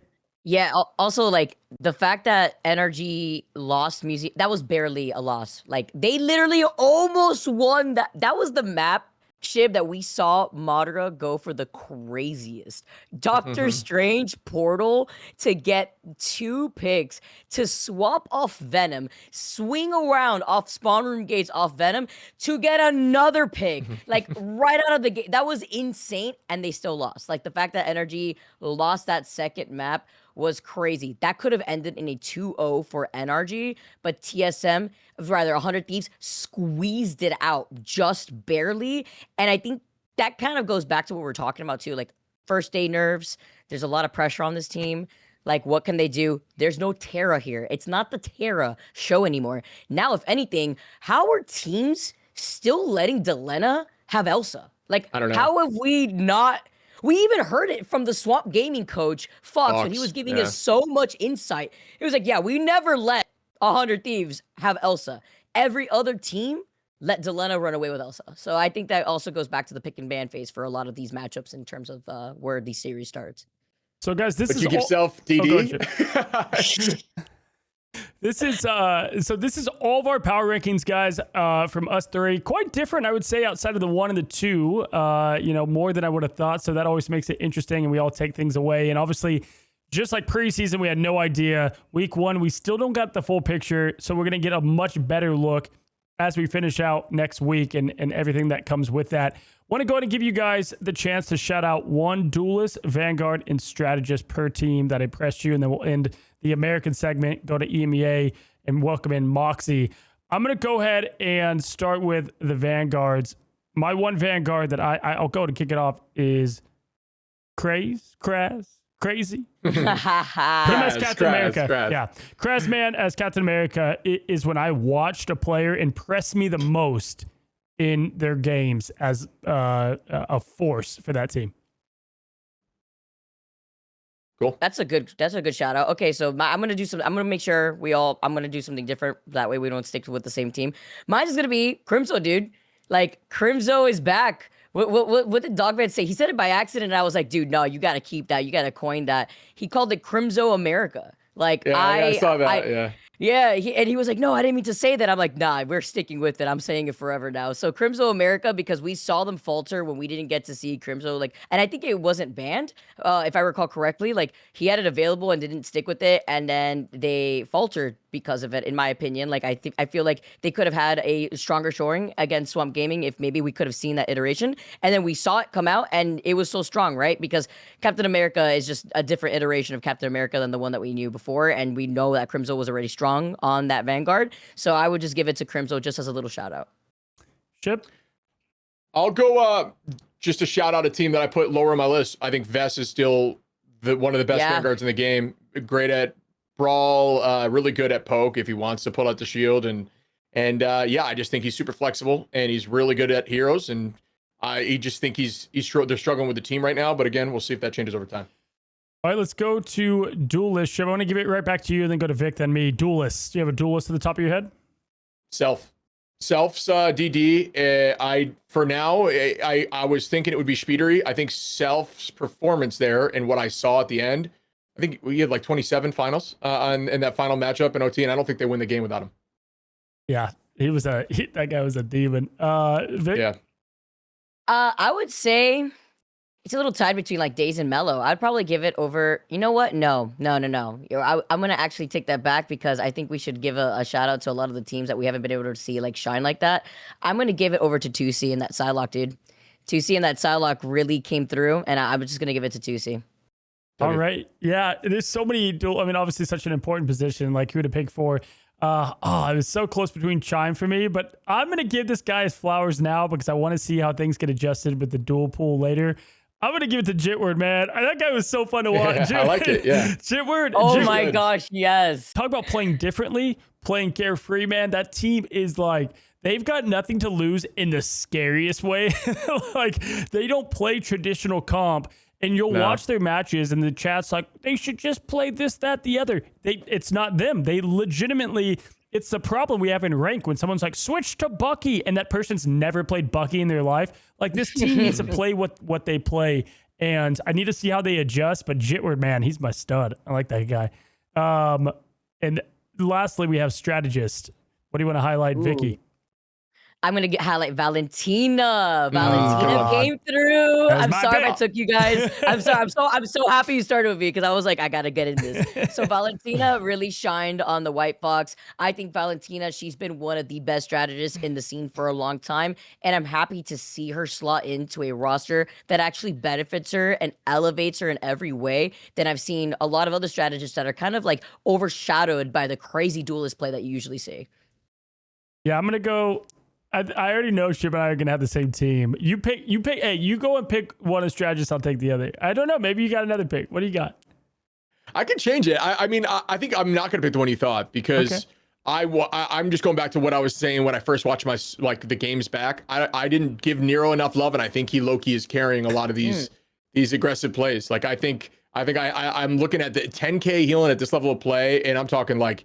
It was like 63 to like 49. It was like over 10. I was like, it was an insane value of numbers on Invis. And if you're able to do that while still getting the same finals as everyone else, that's crazy. Yeah, I had mine as Cooper and Nero. So I was just going, yeah. So it was the same. Okay. So yeah, I've got Coop. And yeah, I think Nero showed like why he's not just the strategist 2. He's the 1B. I keep using that today, but I think it's a fair point. People literally have the game plan around Cooper. And I think that shows why. And those two strategists get more eliminations or clutch plays than anyone else in America. It's like they provide so much more than heal botting, and it's just crazy. Not to put anyone else down. Valentina would be my other pick, though, Vic. I think that's a great choice at that. So can I give an honorable mention to actually? I want to give an honorable mention to Month on the strat line because I think Month is a player who's had a lot of pressure put on them, and I think Month this week, at least from Space Station, was able to perform and showcase that, like, slotted into Space Station, they could still find a roster that they could find success in too. So I think whenever you have a roster that could enable your backline, especially in a meta like this, I was saying it so much on the mic, like I would hate to be a strategist to deal on the other side of like Selena or any of these other like characters that could just dive you and tear you apart. And Gambit that gets through, that pulls Rage of Royal Flush into getting an anti-heal on an Invisible Woman who's trying to get away out of the invisible boundary. If you could find success right now in this meta, and you get MVP too, which, may not mean a whole bunch, right? When you have to take a look at the specific numbers and stats, but still find your own and there's so much pressure on you, I think that has to be a highlight. So I just want to give that honorable mention. I like it. So here are the power rankings from us 3 casters. We're excited for our week number 2. Vikki, rest up. And any last words from you two before we end it? No, this was great. I like how we got some different lists. I think our list will probably change in a week, which I think is awesome because everybody has these specific days, and it's actually truly been, for those who maybe haven't watched it, an insane week 1. Hell yeah. Vic, anything before you go? I would love to do this again, Cozy. I'm so happy I get to do this with you guys, man. And you may think I'm tired, but I'm so ready to eat some more great Marvel Rivals Ignite games. Like in my trip, I'll have you guys pulled up, and I can't wait to watch more of these games. And I'm gonna second that of what Shibb just said. This is probably gonna look a lot different next week after we see these matches play out. So I'm so happy to be here. No question. Well, happy birthday, Vic. And now we go on to the EMEA and welcome in Moxi. Alrighty, we just finished up the America rankings and power standings of all the teams, and now we move on to the EMEA. And listen, Shibb and I, we are American casters, and even though we watched some of the games, we had to bring on the GOAT over there of the EMEA in Moxi, the definition of Cerebro, if you don't know, and is going to roast me and Shibb's predictions from last week. This is where they fall and how things shook out. I'm a little nervous about this, Moxi, but I do know that I'm excited to watch you break these teams down. How you doing? Welcome to the Cozy Cast. I'm doing good. Thank you so much for having me. Also, like, from a glance, at least the top 3, 4, like, not bad. That's same with me, actually. Okay. Like, right. yeah, Nice. VP on top, instant win. Still not sure about Na'Vi, but like Na'Vi, Heretics, Rad, Cheeky, yeah, those are all I think the top teams at the moment. So I've got to say, I knew immediately that people in game were voting by logos because you guys, it showed like the split, the percentage, and VP was only at like 32%. 33. Yeah, 32. Mm-hmm. I'm like, does anybody like, how is this a thing? Like, that was the most layup pick ever, but I think that obviously, talks about the education on esports right now, at least in our scene. But I'm glad we got it somewhat right. So I'll give you the floor. Kind of how did those weeks shake out? Obviously, we have our standings here. I'll cover one group after the other. I guess we'll start with, this is Group B, correct? yes, this is Group B. I mean, Group B kind of, well, it didn't really go as expected. I think for some teams it did. Like, Virtus.pro is looking absolutely insane. Saipei has a new strategist, which Saipei did not need a new strategist to be one of the best at. But that's what has ended up happening, in the same way that Spark has ended up like being one of, if not the world's best Elsa already. And then we also had like the whole thing with like Virtus.pro for Atlanta was they won with dive. So we were coming into this thinking, okay, it's going to be a pure dive meta. This is Virtus.pro to an absolute T. But then they pulled out a triple Vanguard composition. I don't know if you guys saw. Fire's been playing Vanguard Deadpool. Oh. Is what Virtus.pro do on domination, actually, and it clapped. Like, it actually clapped. So it's literally just like the best meta for their previous compositions and the best meta for their new compositions, because they came in, they actually had a really good interview afterwards where they said like, yeah, we're really happy being a dive team, but we didn't want to just be a dive team. So we went away and we played a bunch of different things. So Virtus.pro got scarier, which is great news for EMEA Power Rankings when we go international. Not so great for the rest of the teams in the region, though. Yeah, we said like this was the team that was being the most silent, obviously, outside of a couple of like Saipei playing in a creators tournament. Like, this team was on lock. Like, we really didn't know what they were going to bring and how they were going to look. And I can say this, at least from America's side, like, if you were to look at still like the duelist that makes like the biggest diff on a team, Spark would just be the GOAT, man. He's getting better at interviews too. I gotta say, he's still a little shy, but I'm like, I was impressed with his camera presence on the interview. I was like, okay, Sparker, like, great questions by you guys, but they looked all the part without question. And then you borrowed one of our Americans, could have just been, I don't know, the best duelist we had. How did that shake out over here in Group A? I mean, I had concerns about Na'Vi coming into things. Like, obviously, they played one of the American tournaments, like, way back in, February, I think it was, and didn't even crack top 3, which wasn't the greatest look, but given the fact that most of the team were on latency, like, you can kind of forgive it. But what I was really worried about is just that there's so many different personalities on that team. Yes. And Terra's a very vocal player, right? You guys will know Terra's a very vocal player because you literally had him for a whole year. Oh, yes. Yeah. It was our worry, So right? Yeah, see, I was gonna say, like, we watching the interview with Crook, right? And Crook was like, even Crook in interview post them winning was like, hey, they still butt heads. Like you don't say that. I mean, I love Crook. I think he's an amazing player. But like, it's like, dude, you know what I mean? Like, we gotta pretend like everything's good and like you guys work through it in the back end. But yeah, dude, just they're both very cerebral. They think they can make big decisions. Trust me, and Tara obviously is who we're talking about here. Trust me is really smart, is obviously known for being a very incredible leading Vanguard. And then Tara is the duelist lead that has always been. So button heads at all times. They're being tested. When I talked to Trust Me on stage, I said this last week that I was like, yeah, you know, Melio, all that, what happened? He's like, we're just a tough team to play for. We're passionate. We play a lot. We scrim a lot. And this is why, like, you always see this in sports. Like, there's a team that's like the most talented. There's a team with talent, but also just like works the hardest. And that's why they're consistently there. And it's no fluke that Navi won the first midseason and then was in second, you know, in the next one. I mean, maybe VP not being there might have a thing to do with it, but either way, it's still like shows that grit on the team. And Tara could not be, you can't have too many chefs in a kitchen. And there are two chefs there that are the head chefs, or at least used to being the head chefs. Yeah, Moxi? Yeah, and I mean, it was apparent actually, because they had a really good matchup, a tough matchup quite early out of the gates actually against Shikigami. Shikigami's like one of the teams that I think is surprising a lot of people. Doesn't really surprise me when I look at the players listed there. But basically Shikigami took Navi to Central Park and ran Ultron Torch. Like Ultron Torch, classic Mantis. And oh my goodness, it was 4 minutes. It was a full hold.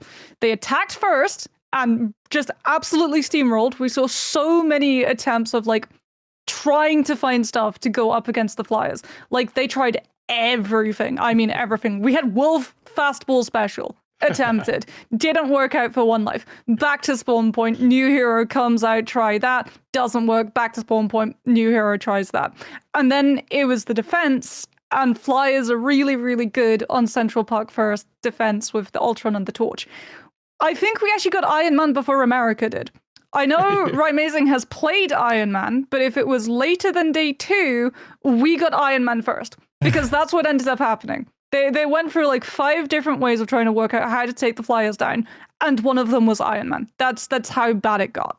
Mulan ran somewhere is punching air because he's like, I was playing it day 0 if they were playing it. Yeah, it is funny. I think for people that don't know this, EMEA and America metas are very different. Like there is a very different look from both these teams, and now one usually takes over, and we've seen that happen at the LAN, but that's besides it. At least now we are seeing there be a pretty good difference in play. Obviously, dive is at the heart of a lot of it. Venom and these codes that we like are the anchors behind what we've seen in the meta a little bit, but there is some big differences, and I think it fascinates me. And on future episodes, we'll break down kind of, I think, what we saw, what y'all saw. I think that's a really cool thing to kind of digest as a whole. But listen, you know what? Let's go, because I know you have so much to say on each team. Let's start from 12, work our way up. You know, Moxie, after what you saw in week 1, who do you have right now struggling the most? It's honestly really hard to say, because we've sort of got like a rock, paper, scissor thing, at least that happened. And I don't think it was really like players individually, as much as teams just not being able to read the meta, for one. The ban draft, for 2, some teams had really bad bans day 1, which then improved day 2. And then also just like really specific situations like Crimefall full apart in overtime. They did so good being able to hold Virtus Pro for 3 minutes plus on mid-time third, and then literally lost the whole of third round in overtime, which just should not really happen. Like Peps had moments of brilliance, Crimefall had moments of brilliance, Pulsar had really good moments as well, but I think for me, those are the bottom 3 teams.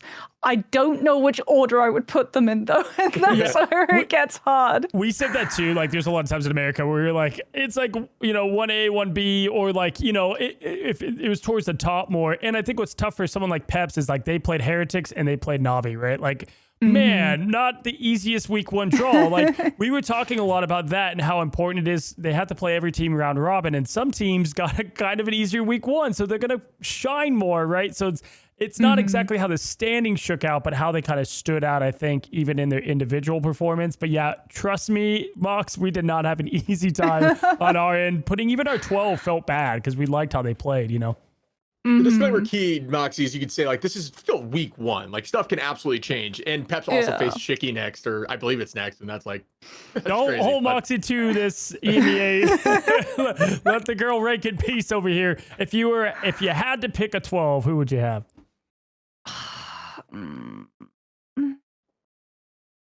Pulsar? Yeah, Pulsar probably. Okay. A Pulsar 12. And you said what 3 teams are in the discussion here? Pulsar, Crownfall, Peps. In Crownfall, just looking at, or at least Shibb, initially you had them at 7. I had them at 9. I think actually Leg had them up kind of high too. Not too high, but I think he had them in qualling. Would you say Crownfall was, I don't want to say the bigger disappointment of the week, but like people had higher expectations for them, or did they land kind of where you thought? I mean, I think looking at the roster, there was a little bit of a higher expectation, but they had some really like tough matches. Some very tough matches. Their first game was Virtus Pro, which that's an unfortunate one to have to get early on. I think like the rid of the meta can be pretty interesting too, because like they sort of go their own way. They don't really play a lot of what everybody else is doing, which sometimes can work, but sometimes can't. They took a map off VSN, right? Or a match off VSN though, yeah? Yeah. But like, Vision are a weird one because going into this, I had my doubts about Vision because they were really, really good when they were Lions. Yeah. In MRC Season 5. The problem was, back then, they did not play Dive, and they had different players. Yeah, they had to drop players, some of their right. players because they weren't, unfortunately, old enough to compete. So I was on the fence about like how they would do. But in my opinion, honestly, they might actually come third in their group at the moment with how they've been looking recently. They started playing Dive. They played Dive really, really well. They picked up Gainer, actually, who's been very, very like good at teaching them how to play Dive composition. So they have like all new win conditions they can play for. Their band draft's always been really good. They improve very, very quickly. And Zerx as well, one of the duelists that they got. Okay. Insane on the Elsa. Very, very strong. Okay, so and funny enough, yeah, I some reason always tune into their games. Because I put them kind of high on my ranking, and I wanted to make up for them. And then I think it was Leg that last week told us that it was a different team, and I was like, damn it, I had no idea when I ranked them where I ranked them. And so it's good on them though, getting 2-0 and a 2-1, I guess. And they've only played twice, right? Yeah, so they've only played twice. So I guess at 9, who would you have as the next team up? Is it RSN? I think probably Alta. Reason looked bad on day 1 because they had to work out which players they wanted to put in. Day 2, day 3, they looked much, much better. But Alta had a very bad ban line day 1 where they tried to go for like one-sided Rogue, but they kept letting Na'Vi get one-sided Vanguard Deadpool. And it did not go well. Day 2, they looked much better, but then like day 3, there was a little bit of a rough showing when they let Loki, Adam, Invis through on Convoy. Okay. So you can only imagine the composition that met them on defense. Yeah, and like how is Z-Cube adjusted to that team? And like Team Captain is always such a fun. Is Team Captain playing a lot of? Is this Thor going through it all? Like is he playing? He's playing for. He's playing for. That's why actually I've rated them as highly as I have, because I think like for them what holds them back is just sometimes reading the band draft wrong. I think once they improve that, they'll be able to bounce right up, because they have honestly really good compositions. Like Team Captain getting to play the 4 is very, very good counter dive, also counter Angela, because we see a lot of her. And to answer your question, Z-Cube's doing really, really well. Actually, he's been playing a lot of Venom and has been looking really, really good with it. For soft dives especially, his survivability is very high. Shibb, we've seen that here too, I feel like, in America, where you have like a team that they have like a lot of talent, and like Team Captain is a good, I don't want to say it's like a stream team, right? But like you look at some of like the teams that are made up of more of these like fun players that it's like the fundamentals that they're missing more or less. For sure, but I also think it gives them a benefit too. I mean, Mox, I'm curious on your take on this because I actually had Z drop into the chat and discuss something with me. He said like, obviously they're going into Navi week 1, right? When they went against Navi week 1, I think they got 2-0'd. What was your take? Did they perform well? Because he seemed energetic and he was like, I think we're going to do well. I think we're going to like bounce back and be a pretty solid team. I mean, like I said, they improved in comparison. They actually like learned from day one because, like I said, the day one they left the Vanguard Deadpool in both maps. Yeah, I mean they're ban phase, but I mean like I'm saying like as a team they look like they're talented because you're saying the fundamentals in terms of the pro scene, which Coach is mentioning, is that ban and that like understand of the meta. Yeah, so okay, they're just solid players. Yeah, I think. Like very solid players. Yeah, because and then like they improved really quickly too. Because day 2, to be honest, they banned out the Vanguard Deadpool. Like they made sure that it was taken off the table because I think they knew they worked out like, okay, this was problematic for us yesterday. Let's just get it out of play now. Gives me Sentinels vibes. Sentinels really had the same. I mean, it's not like they don't have like the talent and all that, but they had a horrible ban phase week 1 and got absolutely waxed, and then they came through and actually started banning properly, and they played well. So I'm looking up for Altair. I want Altair to do well. I liked Altair, and then Shicky beat the brakes off. It was 2-0'd, and that I guess what you said is Shicky was the shock a tad bit. Even though if you look at our pre-rankings, we had Shicky at 5 and Altair at 8. I just thought it was going to be a closer matchup. That is what I did not see. I just saw the match results, and I came in like the match after, right when you guys were interviewing Shicky. So like, was that just Shicky being impressive or Altair? Yeah. Okay, so they... Yeah, okay. Shiki's a really good team. I think to lose to Shiki is honestly respectable because, in my opinion, they're probably 4th or 5th in terms of overall standings. So who do you have at 8 and 7 right now? Is it 8 or 7? Probably, Fear and then Reason, I would say.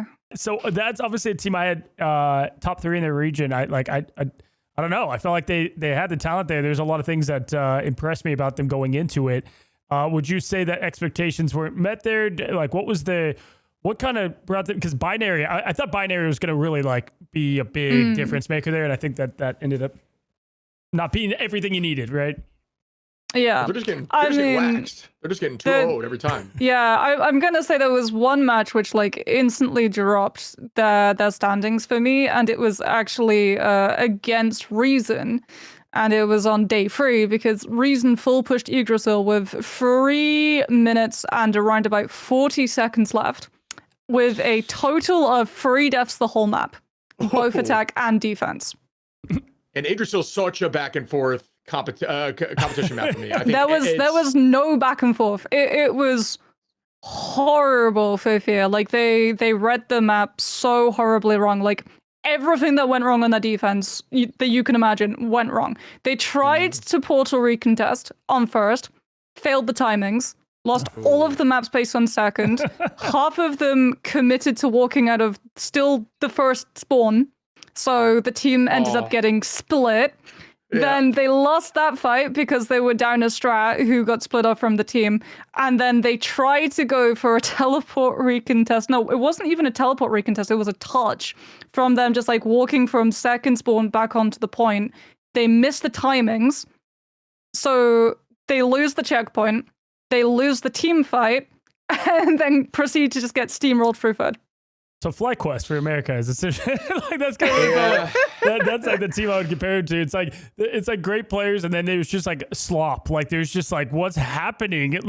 Get the fundamentals together, or whatever. But not. I get it. They have some EMEA guys over here, and the ping, Moxi. We already talked about the ping. All right, we'll see how that comes across. But all right, so you have them at 8, and then I guess the reason kind of being above them because of that matchup and what they at least showed. Yeah, Reason improved. Like day 1, it was looking a little bit like weird. They had to have a couple of different like adjustments in their roster, so we didn't really know who was actually going to get played on the day. And then we were looking at the lobby being like, okay, this one's in, now that one's in, now that one's being removed. They had a player who also like hadn't done Ignite before, hadn't really been present in MRC as well. So there was a lot of pressure on Simba, and they had like Ballast coming in. They picked up DRP as well. We were like, okay, these are like really good players who have a lot of good history from last year, but how well are they going to be able to fit into this team when they're being added in this late, especially because Ballast was playing things like Daredevil in domination, and it just looked like there was zero coordination with the rest of the team. That was day one. Day two, day three, much better. Things looked much closer. They were taking wins. Like I said, they had that insane matchup against Fear on day three where they literally just steamrolled. So I think there's a lot of potential with this team, and they're getting over some of the issues that they had previously. Shibb, I feel like, and Moxi, I feel like what's interesting to me is, you know, with what happened to Citadel, right? Obviously, like it kind of like some of this. When I looked at EMEA originally, I was like, wow, they're gonna have way less roster mania because they have Navi and VP saying the same. But like ultimately, when you look at it, it's like with what happened to Citadel, it kind of like blew the doors wide open, and it has now all these. We have the same thing where it's like I'm seeing player names. I know how they did last year, and I'm just like, how do they do to get, like, it's good players, and the esports so young that it's tough to say like how they're going to continue to do. But I think EMEA is just so much more open than I thought it was outside of obviously some of the top, right? And that's kind of how it is in America too, right? You know, at least it's looking early like that. It's actually like honestly very hard to be able to call like who exactly is. Like I said, all of the teams here at the moment, and I feel really bad for putting some of them this low. I'm like, please. No, it's tough. It is. You'll catch flack either way. But the reason I asked is because, like, obviously DRP was really good at Venom when Venom was good, but like he actually was a pretty meta, pretty much even last season. But now it's like really favors him. And then also for some reason in the Americas region, when a team seems to sub right now, they seem to succeed. And I was just curious, was the same story here? No, they have like a different rotation basically going on where they'll substitute in, and they play a bunch of different comps around it, because like sometimes they'll have Simba in, sometimes Kit Kat, like sometimes Simba actually, who I believe is meant to be a duelist, will actually like go play strategist as well if they're playing the triple strat lines, because we've actually had a lot of triple strategist, which is we have had efforts to play that. Yeah, I mean, like we had Sentinels doing their thing, and they still try to do it, you know. But yeah, I mean, the most we get there is when someone wants to go play Mantis, you know, on the duelist front in Flex over. But it's I would say triple strat has struggled in America, to say the least. I mean, Pro Builder was looking good on the Adam triple strat line. When I tuned in and saw them play on a Araco, they were looking really good with it. That was the one map I referenced about Adam Succeed today. But I think Ultron and Foxcom still could enable triple though coming up.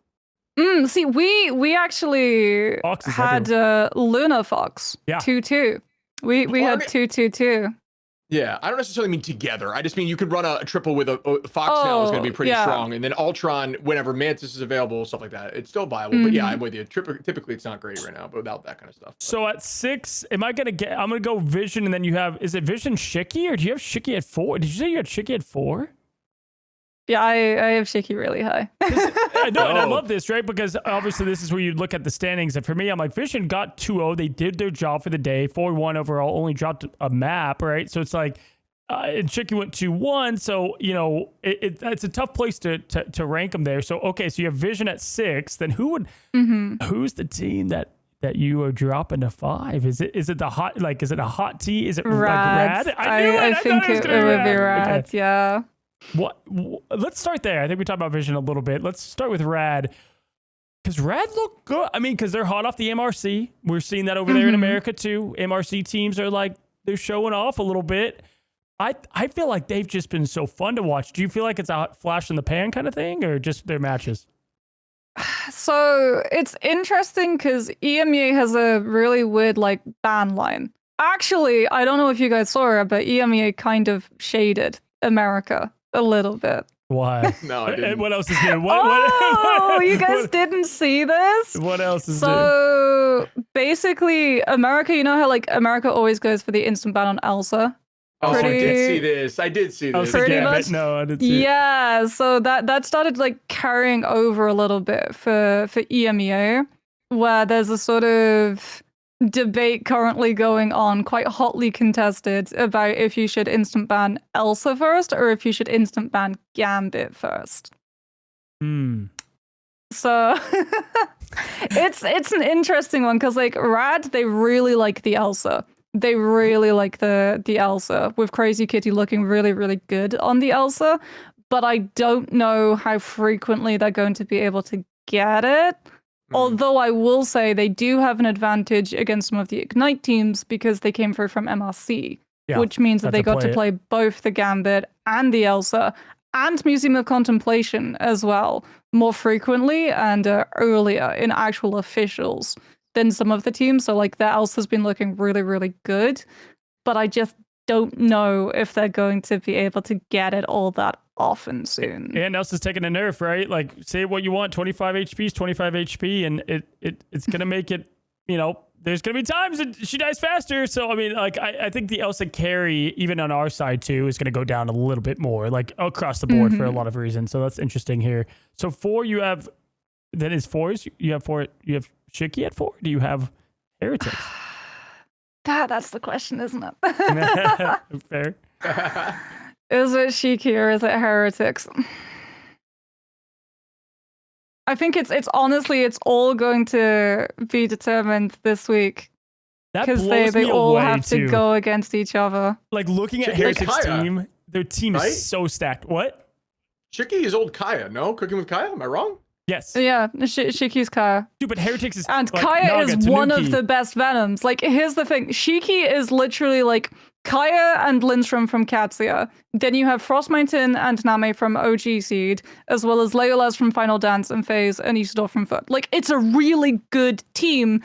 And Kaya, in my opinion, like, honestly, I think if Daredevil had released in Stage 2 Ignite last year, Cooking with Kaya qualified to playoffs. I don't think they would have got dropped from groups because they were one of the OGs at running like really good soft dive Venom. Kaya was one of, if not the best Venoms in EMEA last year at soft dive.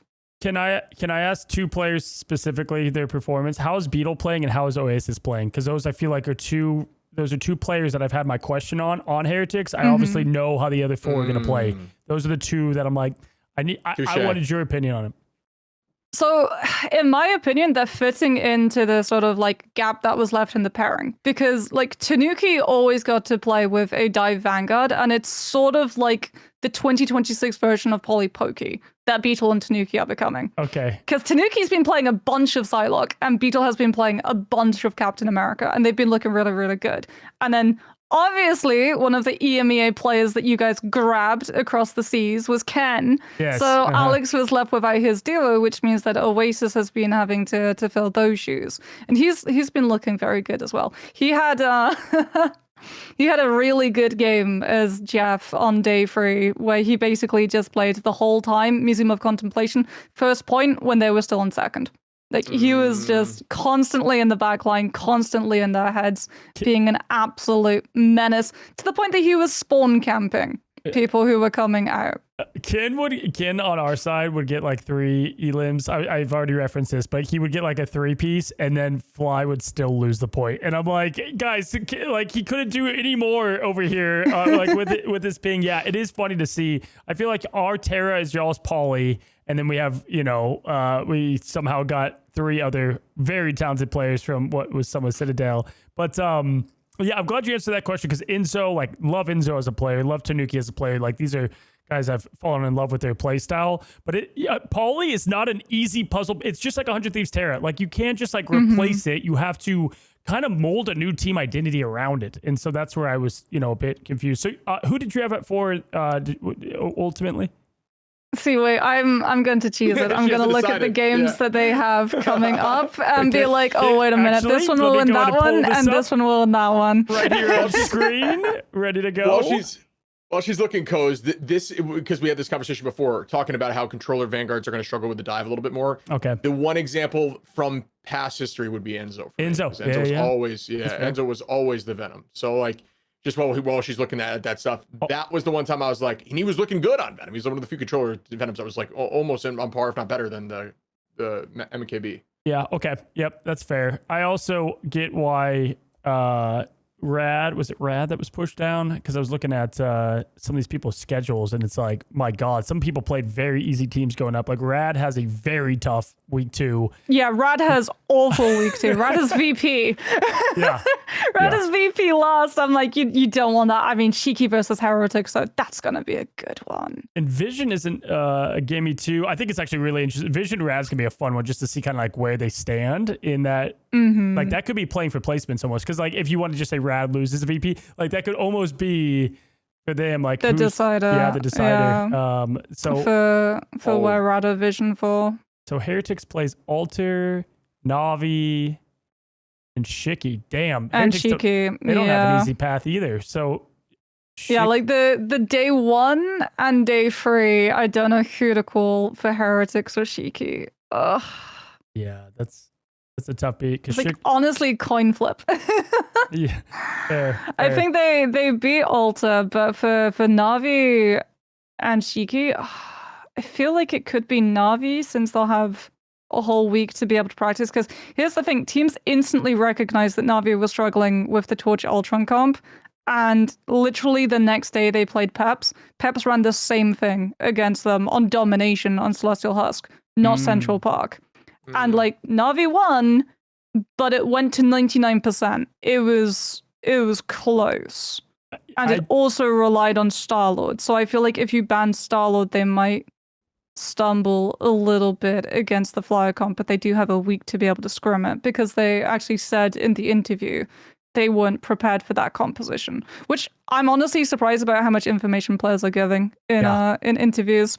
I'll be honest. We're getting a lot over here too. Like coaches are saying like plans and stuff. We're like, okay, like, you know, that's definitely a choice. I'm going to go and do VP1, Navi 2. I think we can understand that. VP, Navi for sure. Like VP has to be 1. You want me to do a toss up? You want me to flip a coin here? Shibb, you want to be the decider? What? Yeah, I mean, I honestly, no, because I want her to decide it, because she could be right. Don't like, don't look at too much. Don't overthink it. Honestly, put what you're thinking for what you've seen week 1. That's what we were doing too. And I think it's kind of fun, because like that could very well change next week, and that's kind of an interesting conversation point as to why you changed it. Look at April 5th. Who's winning that game? April 5th, right there. Here it is. Because that's what power rankings are, right? Yeah, VP wins against Rad, and then let's say Heretics win Shiki. Okay. There you go. But I think it will be 2-1. I do think it will be 2-1. She's like, I had 99 to 99 on overtime on Dom. And all their stat lines will be the same. Yeah. And like, I know America almost had a draw in Heart of Heaven, but like maybe EMEA gets one too. So I'll give you the floor to talk about, because Navi, there is times, obviously we talked about already with Terra, trust me, but like Shiki getting the map off them. You just said that it went down to 99 there with Peps at the end there. So tell me about, give me a little sizzle, pepper in a little Navi, and then I will give you the floor to say why VP is still the team to beat. I mean, Navi have gotten really, really flexible, right? They've always been really, really flexible, but they also started showing the Lunar White Fox as well, which is why I think they'll still be top of their groups, just because it's a dive-dominated meta, and they already literally against Shiki's dive 100-0 dom, both rounds of Krakoa, with the Luna and with the White Fox, because you can't dive it. Like, you can't Venom soft dive it because you have no choice. Your hand gets forced. Venom will be like, oh, I want to stay for 0.5 seconds, and then he gets charmed once by the actual White Fox. Then he gets charmed a second time by the Luna team up, and then he gets frozen. So he's just stuck being there for a good 5 seconds and gets absolutely shredded. So Shiki worked out that just was not managing to be a thing, and they basically went, okay, let's try going cap instead. Still got 100-0. So I think like Navi, not only can they play the dive compositions, but they can also play the counter dive compositions really, really well. That's why I think for me they stay ahead. for VP, is it just that they don't like what would you even think is the plan to go into them to beat them as a team? Because I feel like the same vein we gave Swamp and Liquid, they feel like they can just beat you in way more ways than one. Like just there's so many ways that they can beat you that you got to catch them on the right day, which, hey, this is the exact same team that didn't qual for mid-seasons. And I get there's a lot there of why that happened, but you know, the gods can bleed, right? How do you make VP ultimately bleed? I mean, I think you don't go into it expecting to be able to win on ban draft. I think like the way that you have to basically approach it is understanding what they can possibly play and taking away some of those options to force them into one or two ways of playing, and then make sure that you have enough pieces on your board to be able to counterpick. Because they play so much now. I think that's what Virtus.pro learned going from mid-season into stage 2, that they could not just be static in what they played because it was too easy to get banned out of it. So personally for me, I agree. Like they have so many different things that they can do, but you can start limiting some of those options. The thing is, it's only getting harder because now we move on to the next patch. White Fox gets stronger, potentially is going to be viable for a ban, but nothing other really than the Elsa got nerfed, and 25 HP is a slap on the wrist when you have a player like Sparker who's going to be able to be at maximum levels of instinct and literally every 2 seconds just getting all of those dashes, all of the instant casts of Elephant Gun and over health shields. Like, he's an absolute monster with that character. So I don't really know like how you would be able to beat Virtus.pro if everything was left up. I think honestly you just have to plan for one specific composition. Well, we're not like for me what's going to be just mind blowing is when we get into the real thick of it. 7.5 hits, which I feel like 7.5 will be a bit more nerfs, and or I could see there being another potential hot patch. They're showing that they are doing these, but then the problem is we're always going to be a week or so behind in pro play. Like no matter what, you can't let these people play on the server that and it matters obviously. Like we were just talking about Jitward. Why can't I think of that? Yeah, we lost. They really used that. He was using the Deadpool animation quick switch often. It's gone. It was filthy at it too. It was a problem. It was filthy at it. So, Mox, want to give you the floor for anything else for EMEA for those that aren't watching the scene, and anything else you want to shout out about them as a whole. I mean, EMEA still on top. There it is. Since we have not had an international tournament still. We won mid-season. We won overall finals. So just saying it, When Fly lost EMEA, last year, I was like, region. It was a whole year of this. There's no way out of it. And heck, day one, I called Shibb and I said, man, EMEA still looks very good. Really good. And obviously, I think the beauty about Rivals is it can be any given day that teams can show up, play well, and be well. And I think it's going to be really cool to see these teams at a LAN again. But yeah, as things develop, what we're looking at now won't even matter in June in a way when you look at the meta. and we were talking about this roster mania. I mean, there's going to be another set of these come stage 1. There's clauses, right? So yeah.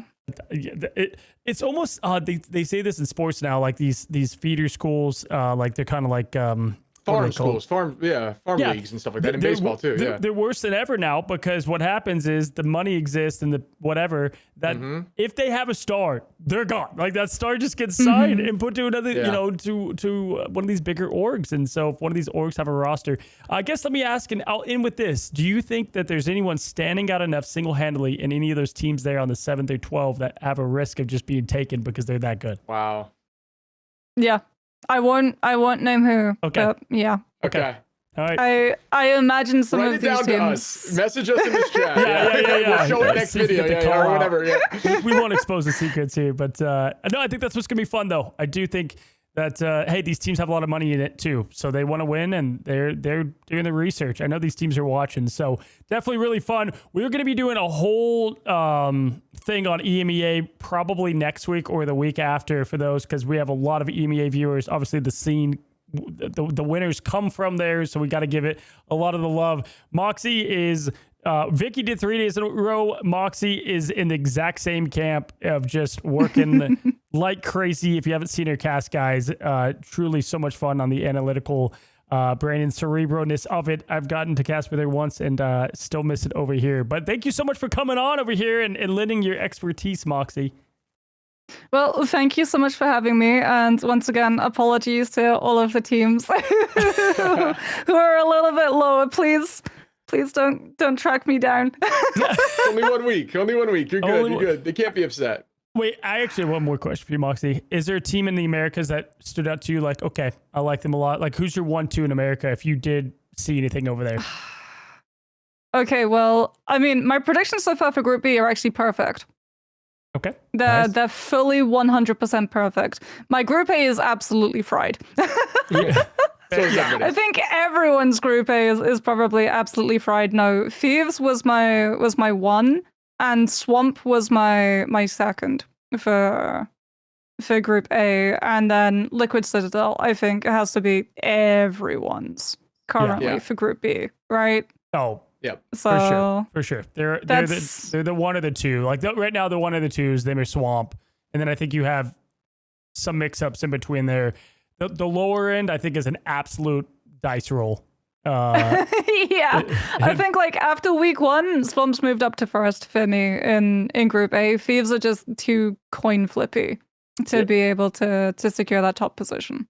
Fair enough. Yeah, fair enough. Well, guys, the lovely Moxi joining us, and we have a lot more episodes coming your way. You can check out EMEA up first. That's what day is it today? Is that tomorrow? Is that 2 days from now? A couple days from now? Coming up soon. I don't even know. I don't even know. Tuesday. It's Wednesday for me. Yeah, that's true. Moxi's coming at the middle of the night, guys. Subscribe for more down below. Check out Moxi. She streams. I'll put her link and Shibb. You know where to find him as well. Have a good one. Have a great one.